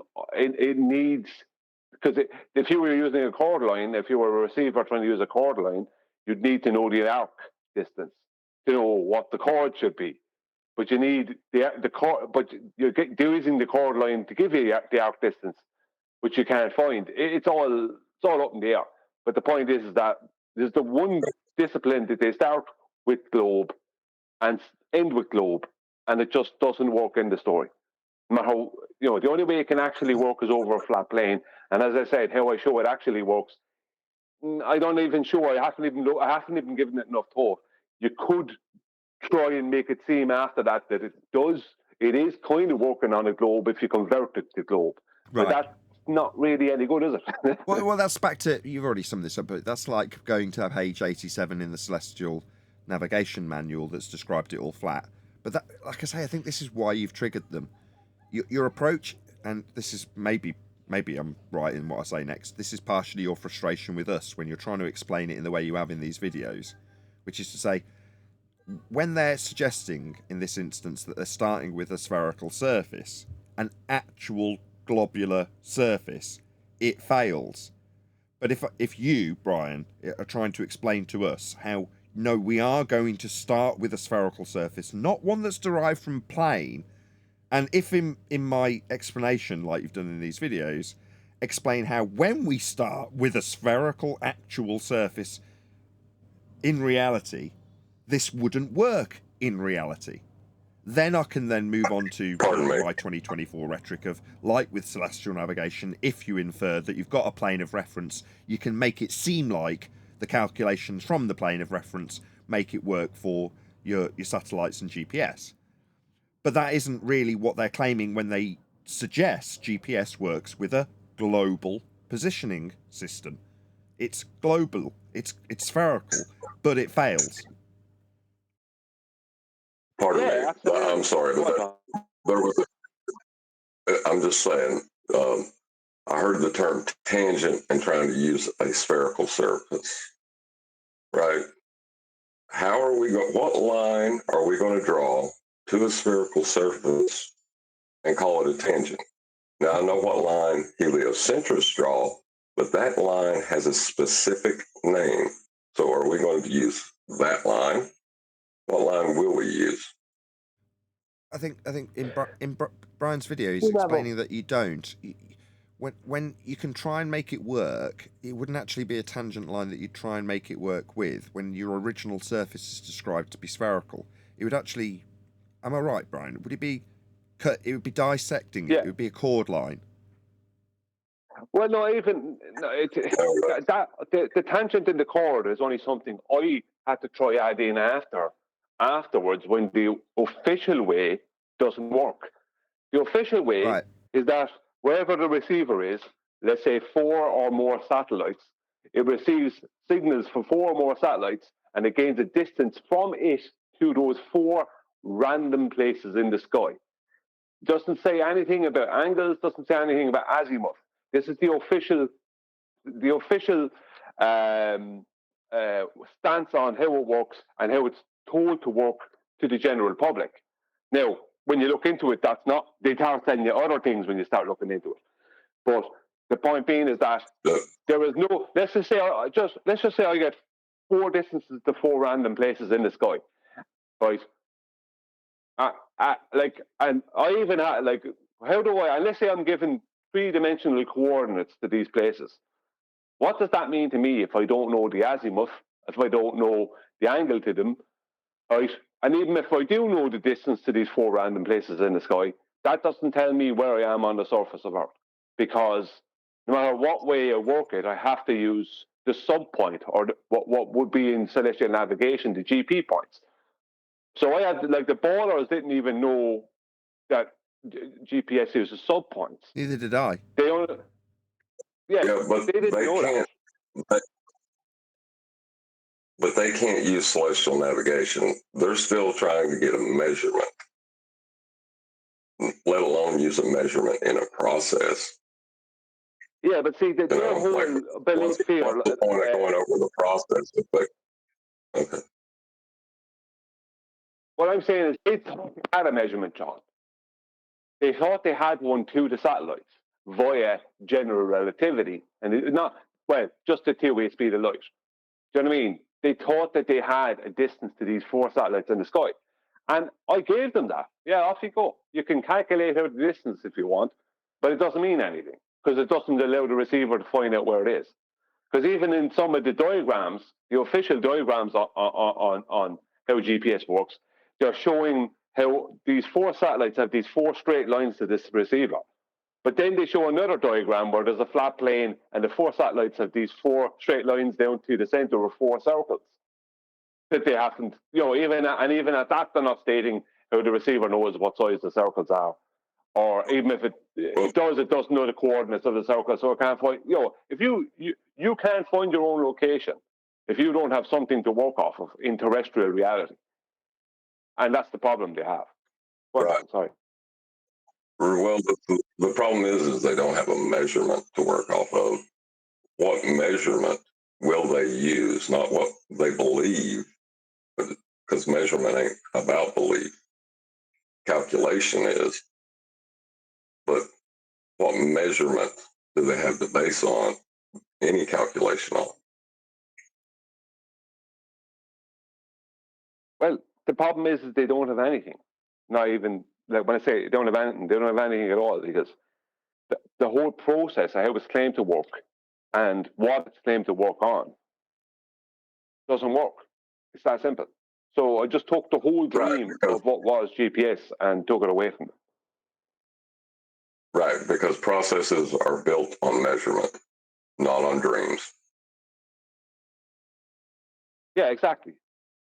They're not built on beliefs. They're built on, you know what I mean? If it's something real, if you really have to navigate, you ask anyone who navigates with a map, let's just say, like QE would have learned, right? If you have to navigate, then you need to know certain specific things. Otherwise, you can't navigate. It's that simple. I don't care what brilliant technology you have, you can't navigate unless you're using other coordinates on the surface of Earth, and you're using some system to find your location because you know their location in relation to each other. That's how you do it. Celestial navigation. You have 3 distances to 3 GP points. You make 3 circles. The intersection point of those 3 circles, right? That gives you your location. Why does that give you your location? Because you know the coordinates of the 3 GP points. And you know your distance from those 3, and when the 3 circles interact, that gives you your coordinates. But the thing about it is that that's what GPS was built off of, right? But they don't tell people that, and they don't tell people that. They give people the impression it's some new thing. when it's not. You can't find, no matter how brilliant the technology is, it can't find its own location if it has no coordinates or nothing to work off of. And it can't find those coordinates. If you go by the official story, the receiver cannot find the coordinates.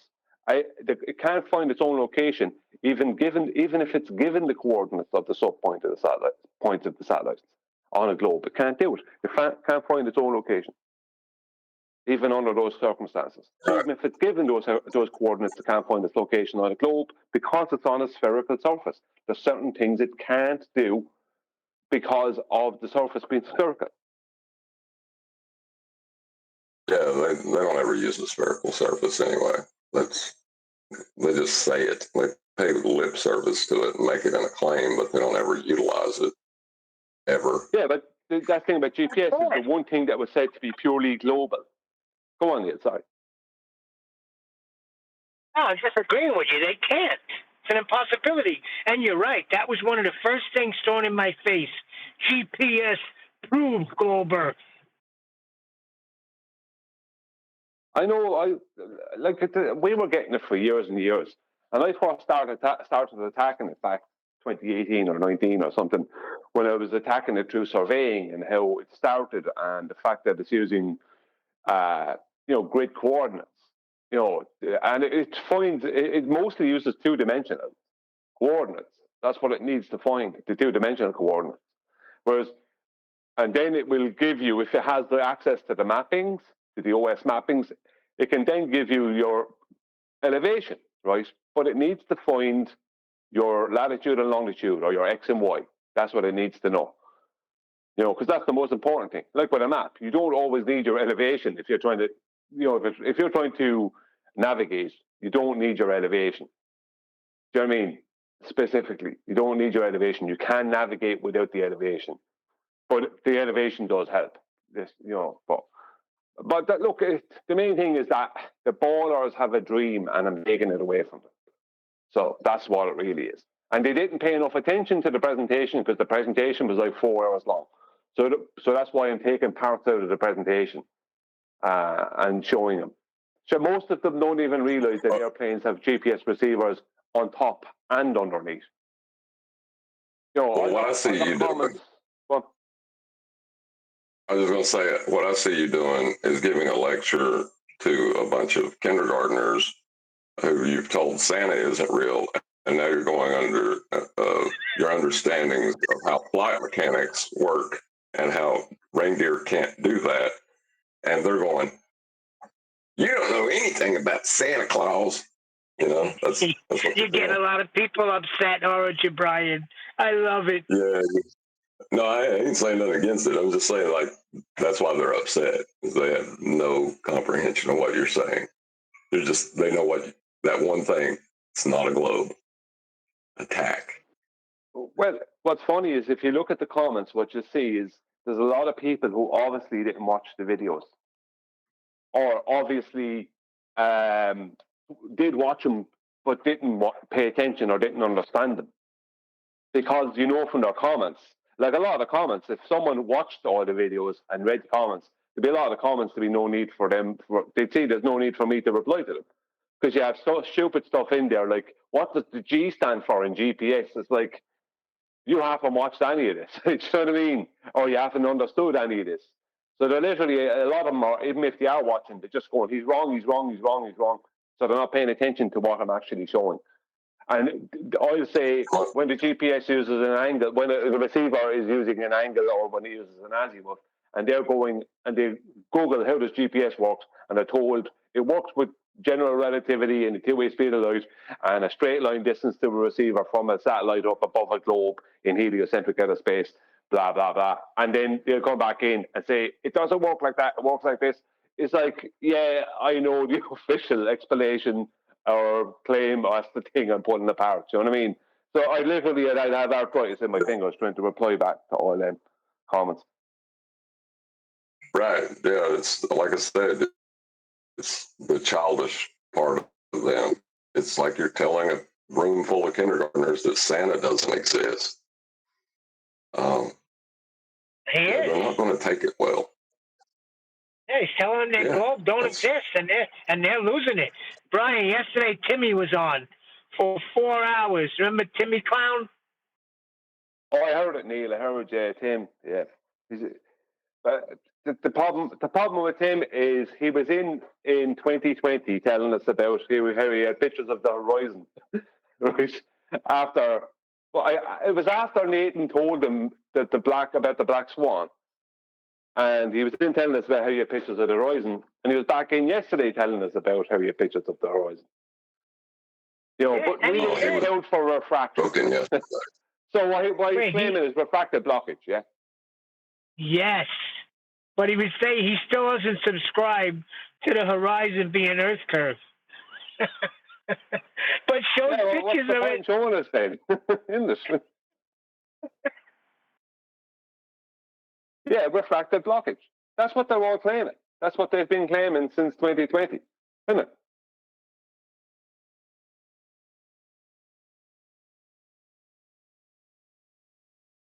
That's a good name, refracted blockage. Yeah, I thought about it. I nearly made a sock account called refractive blockage, just to throw comments in here and there on videos, just because it just, you know. But I never did it. I don't have a sock account, but I thought about doing it. I thought, yeah, become refractive, because that's all you're hearing, refractive blockage. So it's blocked by what? Light refraction. No, it's not refraction, right? What they're claiming is not refraction, it's just mathematical, just purely mathematical, based off of a measurement that they never made, because it can't be made because of the refractive blockage that's in the way. The refractive blockage that's based on the measurement actually being made. I mean, how we can live in that paradigm, I don't know. But they can. They can live in that. They can live in a paradigm where they have refractive blockage based off of a measurement that they couldn't make because of the refractive blockage that's based off of that measurement. Work that one out.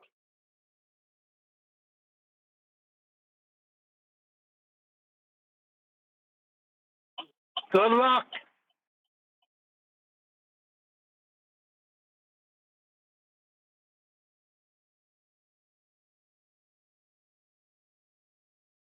Actually, and I said it to Nathan in the comment, at one point, just after the after show started, Tim Osman he said, when he tried to get back into his groove on the whole thing, he said, it was questioned by Nathan about the elevation he was using above the Great Salt Lake. And he said in Utah, and he says it's just a higher level, higher level. It was just a higher level tangent or something. Yeah, it was a higher level tangent, I think was the word he used. It's like, so you're using two tangents then, one at the lake and one where you are, that are parallel. Higher level tangent. Do you know what I mean? Well, he's trying to claim that it's a sphere. It's like with refractive blockage. It's like, no, Tim, sorry. I mean, I don't know if they realize, but their standard of evidence is getting weaker and weaker. So, excuse me, Brian. Yeah. Well, much. One question, man. So, you're saying when I'm using the GPS on my app on the phone, you're saying that they're claiming that we are directly connected to the satellites, correct? If you have a GPS receiver in your phone, no.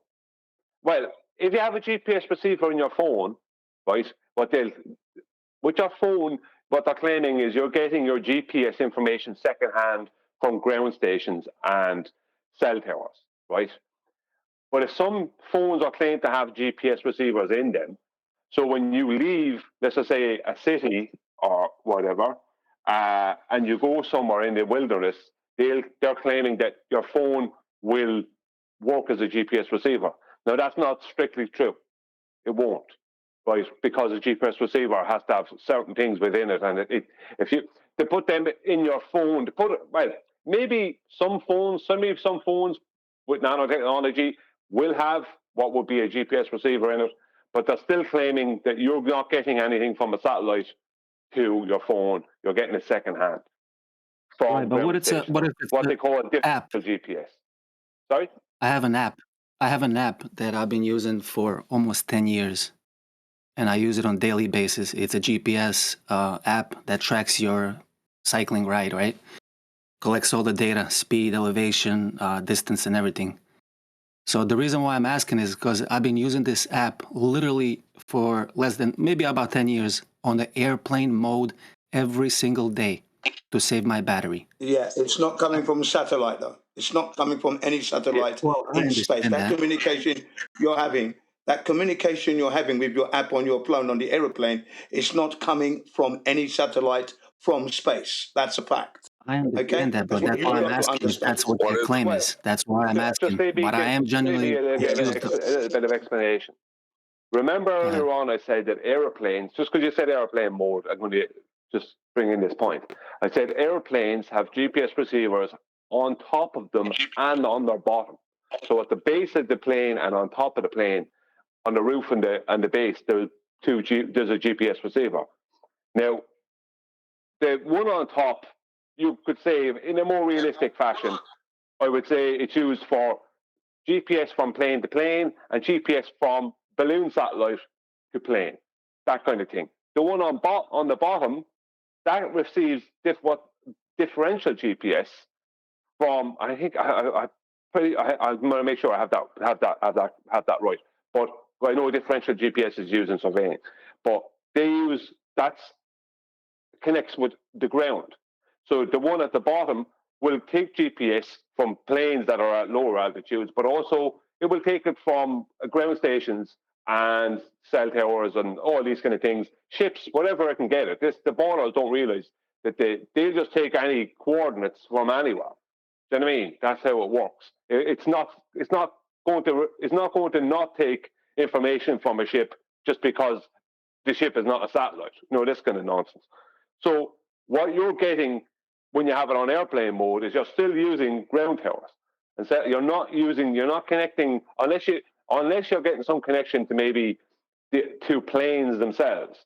So say your receiver is finding its location based off of flight paths in your area, that kind of thing. It could be using that or balloon satellites, but it's but the claim they make, like no matter what way you look at it, when you're using a cell phone, it will be using ground towers. It will be using ground stations and cell towers, and getting second-hand GPS is what they say. They say what you get from the GPS information goes to a cell tower and then goes to your phone. Even, you know what I mean? If you look into how that airplane mode works, you look into how you're getting GPS to your phone. It's all second hand, right? And if you are getting it first hand, then So that's where I'm you're still getting it confused, like, second hand because you're getting it from an airplane or something like that. okay.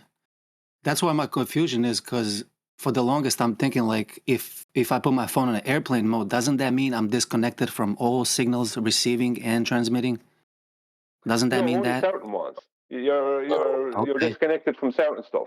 Your Wi-Fi and different Okay. things like that. But you're not disconnected But you still. from those signals. Go on. Okay, I Well, I got you. was just going to say the concept that there is a space for gas to fill, but isn't because of gravity. Um, that idea or belief comes from the celestial sphere model when they put the stars at an infinite distance away to try to justify why the light rays are parallel on the equatorial plane. But it still requires a plane, you know? It's silly, but like Timmy was just scratching the surface of it yesterday when he was claiming a pressure gradients from sea level. That you need a flat Earth to even come up with this concept. And the argument about satellites, being in a space that gas isn't filling, not working on a spherical surface. I mean, of course it doesn't, you know? Can't.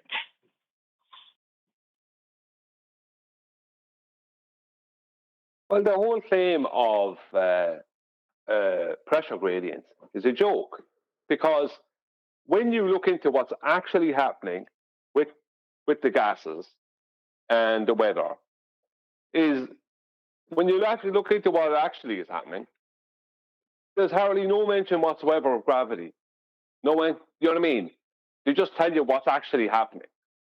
Do you know what I mean? Because when I did a presentation on it a few years ago, and I can redo that presentation now because I'm going to have to update it because I have more information now. But even the one I did 5 years ago, 6 years ago, whatever it was, not one of the ballers have been able to contest it, where I show what creates the pressure gradient. And now I do a better job on it, and I have more information. And I can explain things that they can't explain. Do you know what I mean? It's like, all it takes is looking into these things, but they don't want to look into them. They want to just go straight to Google and get the basic generic answer that's based around the globe, and then come back and tell you the basic generic answer, which is the very thing that you're after just debunking. You know what I mean? They want their confirmation bias, Brian. You know that. Well, that does seem to be all they actually want here. Because if they wanted information, if you really wanted to know actual information and truth about a subject, about something, we'll take the pressure gradient, then then you're going to have to infer temperature, aren't you? And then you're going to have to exclude a force of gravity, right? You're going to have to. There's no way around it. Because you end up with it's a bit like the whole perspective or Earth curve thing. It's a process of elimination. You eliminate what can't be happening, because we can't have perspective and Earth curve. We can have one or the other, right? We know perspective exists, so it's not Earth curve. End of story. The same is true of the pressure gradient. We can't have a force of gravity and temperature doing the same thing. It's either one or the other. I mean, you go into it, there's only one of them that has any influence over gas. Because the other one that hasn't even been proven to exist. It actually was thrown out the window 109 years ago in their model. Or sorry, their paradigm. So, do you know what I mean? So it's a process of elimination. So you start looking into how things actually work when it comes to weather and the sky and, a pressure gradient. It's not what they claim. It's temperature. And it doesn't work like they want it to work. There isn't this smooth gradient. That's not how it works. How can there be a smooth gradient if there's about 85% of all our air is below cloud level? And they're claiming that there's a 6,000 mile high atmosphere. How do you turn that last 15, even if you're talking about in realistic terms where that goes up to about 30, we don't really know what's past 36 miles, right, of altitude. When it comes to air, we don't know. That's just a low-grade vacuum up there. But I showed how that's created by the sun. I showed it all. That's why they can't go against it. But the point I'm making is, if you have 85% of all your air below cloud level, and clouds don't really go any higher, then you're talking 5-6 miles, right? There's some claims of clouds going up to 10 miles, but they can't. The temperatures are too cold. So there's just random claims based on nothing, really. There's clouds that do go up to about 6 miles, whatever, but that's about it. But the point being is that you have a load of area after that, right? So if you have 85% of your air underneath that level, let's give them 10 miles, right?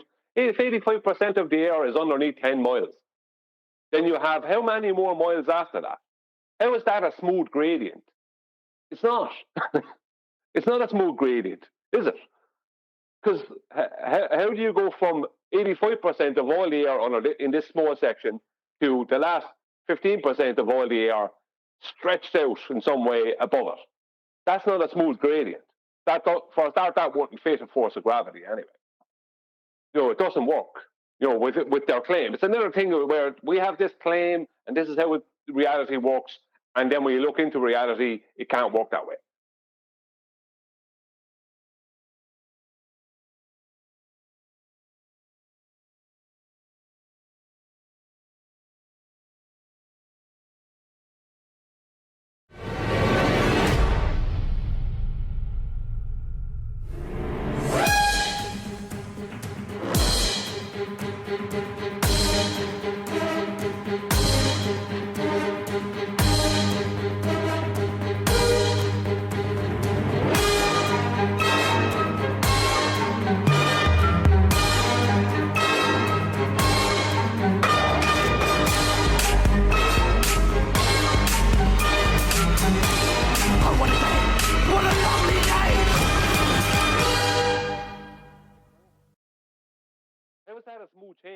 that a pressure gradient, a smooth pressure gradient? It's not. This just goes to show they don't know what they're talking about. Again, in another topic, they don't know, they're ignorant. But they want to stay ignorant because they'll try and use PV equals nRT, not PV equals nRG. Or sorry, PV equals nRG, instead of PV equals nRT. What they need to do is remove temperature and put in a G. That's what they need to do. And that's not reality. Yeah, you balled that up a little bit. They need to use PV equals nRG. Yes, I did. But there is no PV equals nRG. No, it doesn't exist. Can you give me any gas law where there's a G in it? If gravity was real and it was manipulating gases and the behavior of gases, then it would have been part of all gas law, wouldn't it? Especially the ideal gas law. Right. Well, you covered this many times, right? They're intrinsically linked. So all you need is the pressure and the volume. That's it. But you're going to need a volume for that.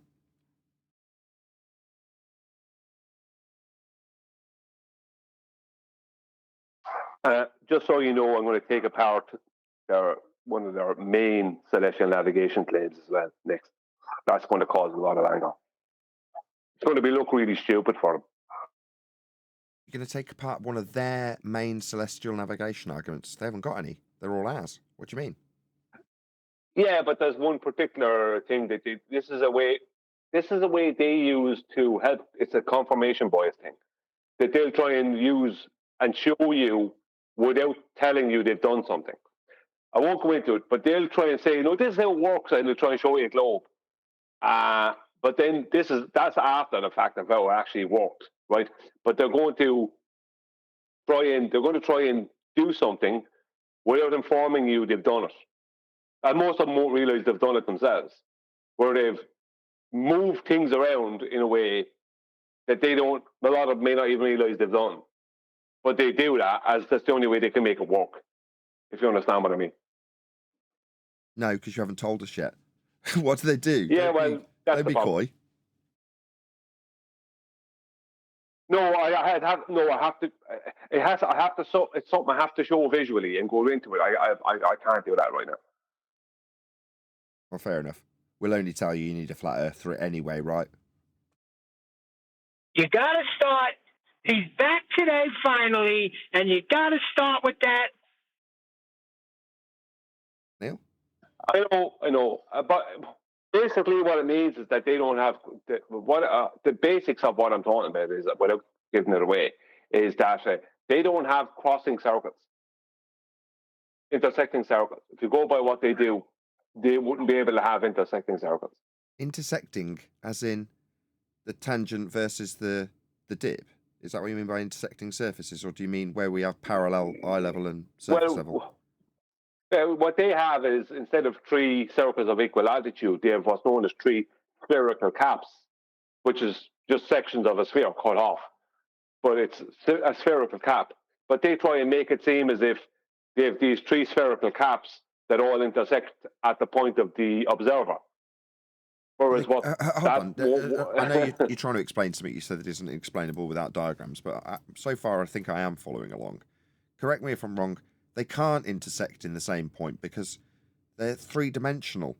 Therefore, how are they going to intersect on one plane at one point if they're all tipped and angled at different points in 3 dimensions? They can't intersect, can they? Am I missing something? Yeah, it's kind of the basics of it, yeah. That's kind of the basics of it. They can't do what they need them to do, basically, because it's a sphere. It won't work because it's a sphere. I like this. Yeah, but that's what Matthias is trying to tell you. Hold on, something's just clicked. So, Brian's tact has subtly altered. Where now, is this why you were getting irritated? I did ask this earlier. Is this why you're getting irritated with this? Because what you're doing is subtly different to what we're doing, in the respect that we're showing out, in order to make a globe seem to function, you derive functionality from measurements of flatness. What you're doing is saying, if we don't do that and take it as spherical in the first instance, it won't work for these reasons, which is, even after hearing it, some of the audience will go, well, what's the difference? Well, it's subtle, but it is a distinct difference. If you start with a spherical surface, certain functionality is not afforded to you, which when you're trying to point that out, as you have been in your satellite videos, it would be extremely detrimental for me to start introducing how you need a flat earth for that, because you're starting with the premise of sphericity. Excuse me. You're starting with the premise of sphericity to show how it doesn't work spherically, as opposed to how it needs a flat earth to work spherically. I've only just picked, it's only just clicked, Brian. Well, yeah. See, my thing about the whole it's measured flat thing, right? Besides my issues with that statement, but I understand the statement. It's just it needs caveats, right? But we've been through that 100 times. But the point being is 19. that my only issue with that, sorry? It's actually 19 times. 19 times, okay, right. But my only issue with that is that, in my opinion, it's used so much that it's going to lose its power in such a way. Whereas I'm coming at it more from how do these things actually work? How is it these things are claimed to work while we're on a sphere? And when you obviously you're going to get to the point, two things are going to happen. What's going to happen is what happened with GPS, where it just can't work full stop if we were on a sphere. It just wouldn't work. You take the official claims, what they claim we're on, and how they're claiming it works, and it can't work. That means if we're on a sphere, this can't exist, basically. And then I'm going to show how it can work on a flat plane, right? Kind of thing. And how that means it can, if it's working, that means there's only one surface it can be working on. It's kind of a process of elimination, as opposed to just they'll need a flat plane to make their claims. It's that to make it work at all, it can't work on their sphere. Basically, what they're claiming, that's the thing, like, kind of how you've detailed it, where I'm showing how it's just eliminating the sphere.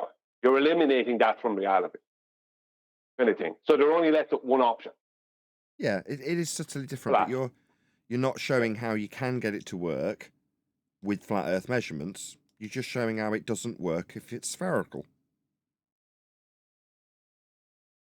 Well, yeah, the thing about it is that I did bang the drum in the past of how, like, when I was bringing up GPS some years ago, and when I did a presentation in 2019 on your channel, Nathan, my first presentation on GPS, I think, or on surveying, I was trying to point out certain things about, at the time, you were trying to figure out what was happening with the globe, and I was trying to point out they needed to be flat. And within the presentation, you got that. Hang on, they needed to be flat to do any of this. So for the coordinates for the GPS they were going to be using, they needed to be flat. Right. For surveying, they needed to be flat. So all the diagrams were just begging the question. Yeah, I gave you props for this earlier because John asked me, at what point did it click that they needed a flat Earth to do these things that functionally make their globe seem like they work after calculating how their flat measurements function? I'm like, well, it never really clicked. It's like more drip, drip, drip, drip, drip. And rather than crediting John in that instance, I'm like, well, it was actually Brian that originally brought it up much, much earlier. So therefore, it was actually in regards to your current frustration, because Neil's like, oh, have you fallen out with Brian? I'm like, no, he's probably just a bit peeved because what he's doing isn't congruent with what we're doing. That doesn't mean we're falling out. It just means that that's going to tick you off while you're trying to achieve a different ends through a different means.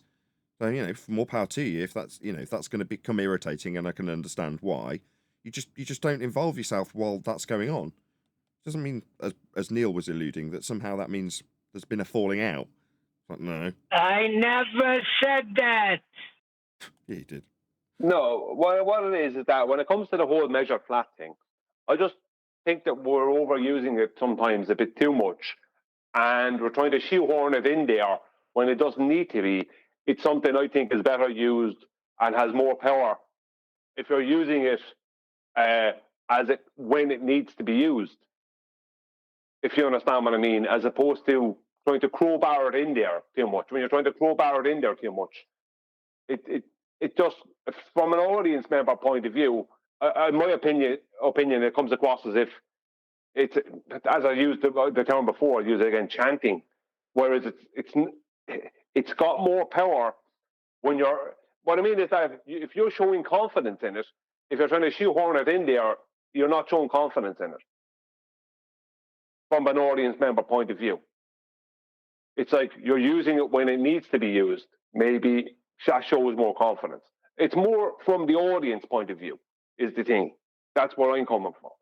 What will show an audience member that what they think is right is actually wrong? What will show them that? I know what you're saying. It's new in terms of a rhetoric. Therefore, rather than displaying that confidence that you're describing, we're just spotting it when it comes up and dropping it in because it's come up. Oh look, check it out. There's a flat plane being used there. It's like that isn't really showing confidence when you're just like pointing it out on the fly. Whereas if it came up in a discussion and you, like with Tim Osman yesterday, you're taking him to his flat plane in his arguments, that's got a lot more strength behind it than me just pointing it out every time it's used. But to be fair, we can't help it if they keep using it, right? How can you help it?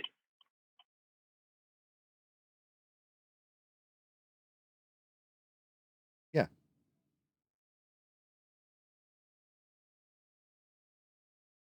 Don't get me wrong, I'm not trying to be a party pooper. I'm just saying that if we cut it down by 15%, it might get more traction. Because what will happen is it'll just become something that people get sick of hearing, and that's no good. It kind of happened with the Black Swan. That kind of thing did kind of happen with the Black Swan. But it was a bit of a longer term. It took a bit longer, right? And that was a bad thing, right? But because people were just saying Black Swan, flat earthers were saying Black Swan without understanding the argument, and then they were being brought through it by ballers who also didn't understand the argument or did understand the argument. And then they were going, I could see how refraction could work. This kind of stuff. That's why, and you're going to have flat earthers going, I could see how they could reassume a flat plane and then it become a globe. You know what I mean? Because they're missing the point. So right. I think use it too much and it loses its traction. That's all I'm saying. Yeah. It's not that I have a problem with saying it's measured. I don't have a problem with saying that everything they do requires a horizontal plane. I don't have a problem with that. Hey, what's up, guys? Hey, D.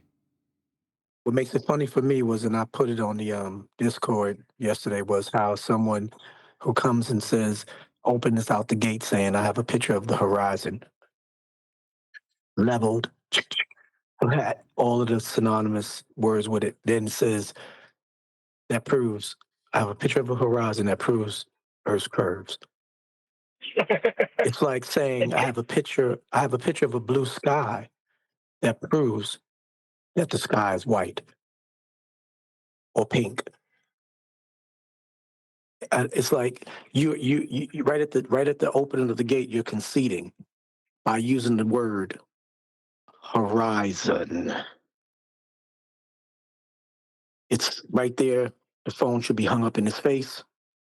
Don't call back, basically. Game over. I have a picture of a horizon. I have a picture of a cat that proves that cats don't exist. That's the most dumbified thing to do. I don't. Well, it all starts at the horizon.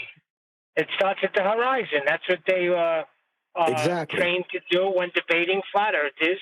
It all starts at the horizon. Right. Well, then you lose. Yes, automatically when the horizon comes out your mouth. How does the flat Earth? How does the flat Earth deny the horizon? Or whatever. When you use the word horizon, you've already conceded. When you say the word level, they say you can't have a horizon on a flat Earth. That was one of the things I heard constantly. Exactly. But it's the opposite. That's so stupid. That's like the guy said leveled how many times yesterday, and I was interrupting, going level, level, level, level, level. Nathan heard it, and that's why he started to elaborate on that. The guy said level like 3 times when he was trying to rumpus Thank through God Nathan for yesterday. you, D. Oh, what? Then I said the level, level, level, level, level. Yeah, thank God. Nathan picked up on that. Yep. I mean, it's just so dumb. Concession. It's like an oxymoron. A concession rebuttal. You know he's been around for many years, that Timmy Clown, right? Nah, I wouldn't know. Yeah, he's one of the Nathan and him go way back.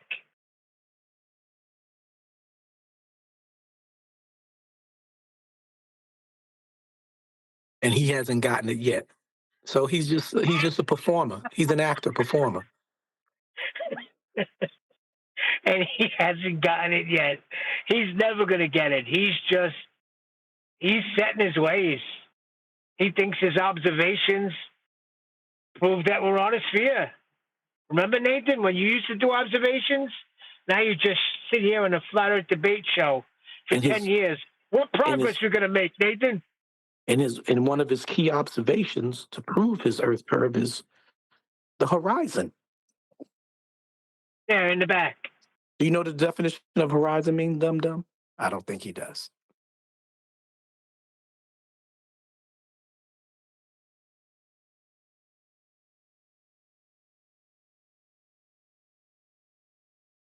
How he got his name Timmy Clown. How he could come back after what happened in 2020, I don't know. I mean, after that. But he came back with basically the same thing, but more confidence in it, if you think about it. Didn't he? He came back with the exact same basic claim, but just more confident.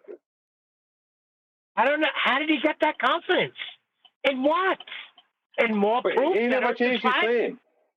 Because of his picture of the horizon. That horizontal apparent visual effect he sees from many miles away. That goes from one end to the other. That's horizontal. That's what boosted his confidence. I got him now. That horizon proves Earth's curve.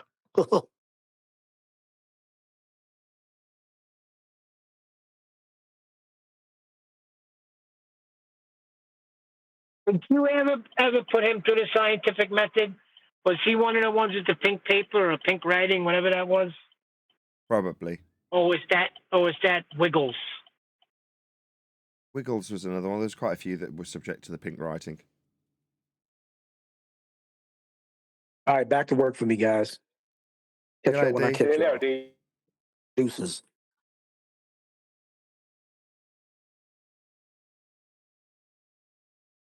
Yeah, those are the good old days. You appeal to them. You guys used to do observations. Like what? We used to make baseless assertions when we didn't know any better. And you used to find those easy to attack. Yeah, that's exactly where he wants you again, doing observations. Exactly, Neil. That's what I was going to say. They want us back out doing what we were doing in 2016. They keep on trying to rewind the clock back to 2016 when they could be in an argument. That's what they keep on trying to rewind the clock back to. Why aren't you out doing observations? Because we did all the observations and they're done now. You know what I mean? They've all been done. Like, why aren't you painting the wall you've just painted yesterday? Why aren't you painting the house again that you just painted? It's done. Because it's painted. We know the horizon is not Earth's curve. Therefore, no need for any observations. Yeah, but we used to sit around criticising how you held your paintbrush. Can you go back to doing that?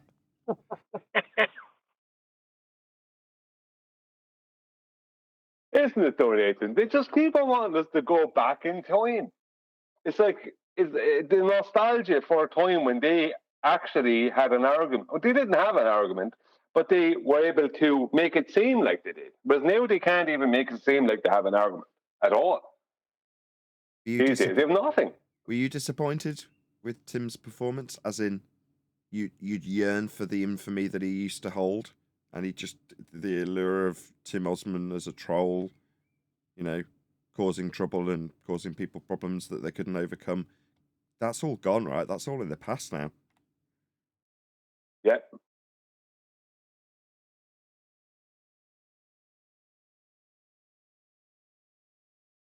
See, the thing about it is that what Tim was forgetting as well is that he's coming from a time when there used to be not just him, but you'd have a load of them in there. And they'd all be, banging the same drum and making it difficult at the same time. So it was easy for someone like Tim to troll. It was easy for him to get away with sitting back in his lazy chair and, being confident about his trolling. Whereas yesterday, that hasn't been the case. He's in here and there's no other ballers, or if there is, they're not saying it. That wasn't the case some years ago. Do you know what I mean? We were outnumbered big time. And now I'm going back. I'm going back to even before I was on the show. The numbers were very different, and even if they were even, you still had ballers here who would support him. Because yesterday he just had him, and his claims being laughed out of it. Like, you were basically laughing for basically the majority of that whole show. Yeah, I about peed myself laughing, but he come in pretty confident. It took a minute for him to realize what he was actually saying. He came in with the exact same thing as he came in with in January 2020. The thing that he hadn't come in after since because he looked stupid. Refractive blockage, that's what he came in with. Yeah, refractive curvature, that's what they believe in. They believe in me. Huh.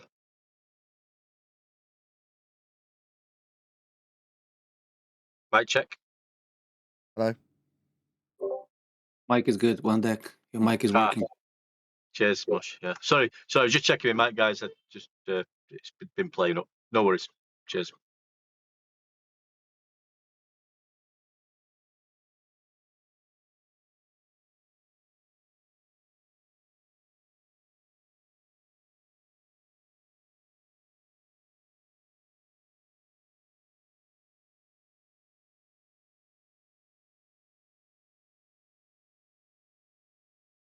That put a damper on the conversation, didn't it, one deck?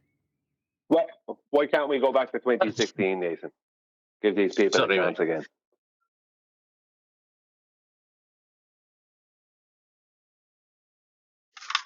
Why can't we just go back to the old nostalgic times?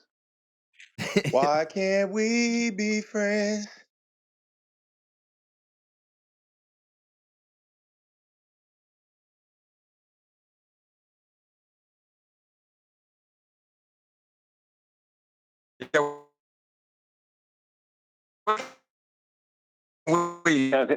Can't hear you, John. You're breaking up. Oh. How measurement? Oh, what a measurement. How measurement? I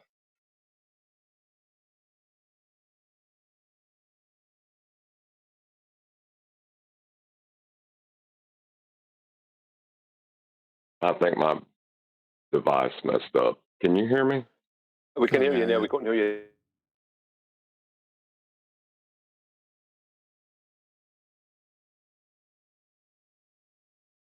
Hey, John. Yeah, Timmy was asking us to explain. Yeah, Timmy was asking us to explain how measurements from a plane work on a plane. That's what he was wanting us to do. Yeah, he was claiming level is curved and then talking about surveying equipment. It's like, are you for real, Timmy? You know what I mean? When he went out with Jesse Kozlowski and measured all the flat planes, it's like, I don't know what to say to you, And he's claiming, if you're claiming the horizon if you're claiming refractive blockage, then that's the end of that. You're not claiming R-curve. It's the same exact thing as 2020. Is the horizon R-curve? It's refracted. So it's not R-curve then. And the story. Ryan, he had all his leveling devices too. Him and Jesse Kozlowski. Yeah, you know what I mean? How did you level that theodolite? How did you level that auto level? And what are those? Are they curved levels? It's ridiculous. Absolutely ridiculous. But look, this is what, you know, and on top of that, refractive blockage. You know what I mean? Refractive curvature, as John's namesake goes by. You know, it's like so that's what you got. You got two different types of level. Only one of them exists in reality, and you've got refracted blockage. Wow. I mean, epic evidence there for it, low. I thought you were gonna get Brenda with that the last time we were there. Oh man, you were setting her up for it, but she never bit all the way. I think I couldn't get through it. There was too much other stuff going on, or whatever. Someone else came in or something. It's the same thing. That's what they're claiming: refracted blockage. So not our curve then. So it's not our curve then blocking it. So if I take away the refraction that you're claiming is blocking it, the thing isn't refraction, then I'll see it. That's basically what they're telling you, isn't it? If you just take away the refractive blockage, you'll be able to see it. So where's your curve? You know what I mean?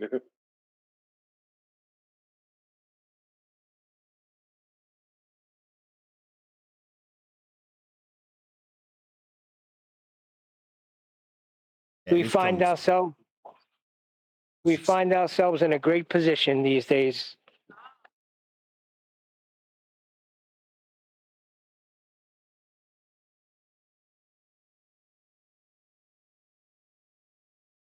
That'll be the point I'll round out on then. With that, I'm going to say another huge, massive, enormous thank you to both Discord and G+ panels for making today's after show possible. And of course, a massive thank you to all of you in either Nathan Oakley 1980 or Nathan Oakley premiering streams, hopefully smashing the super chat, liking, commenting, sharing, subscribing, joining as a Nathan Oakley 1980 channel member, and all that good stuff. I've been Nathan Oakley, and I will see you all in the next video.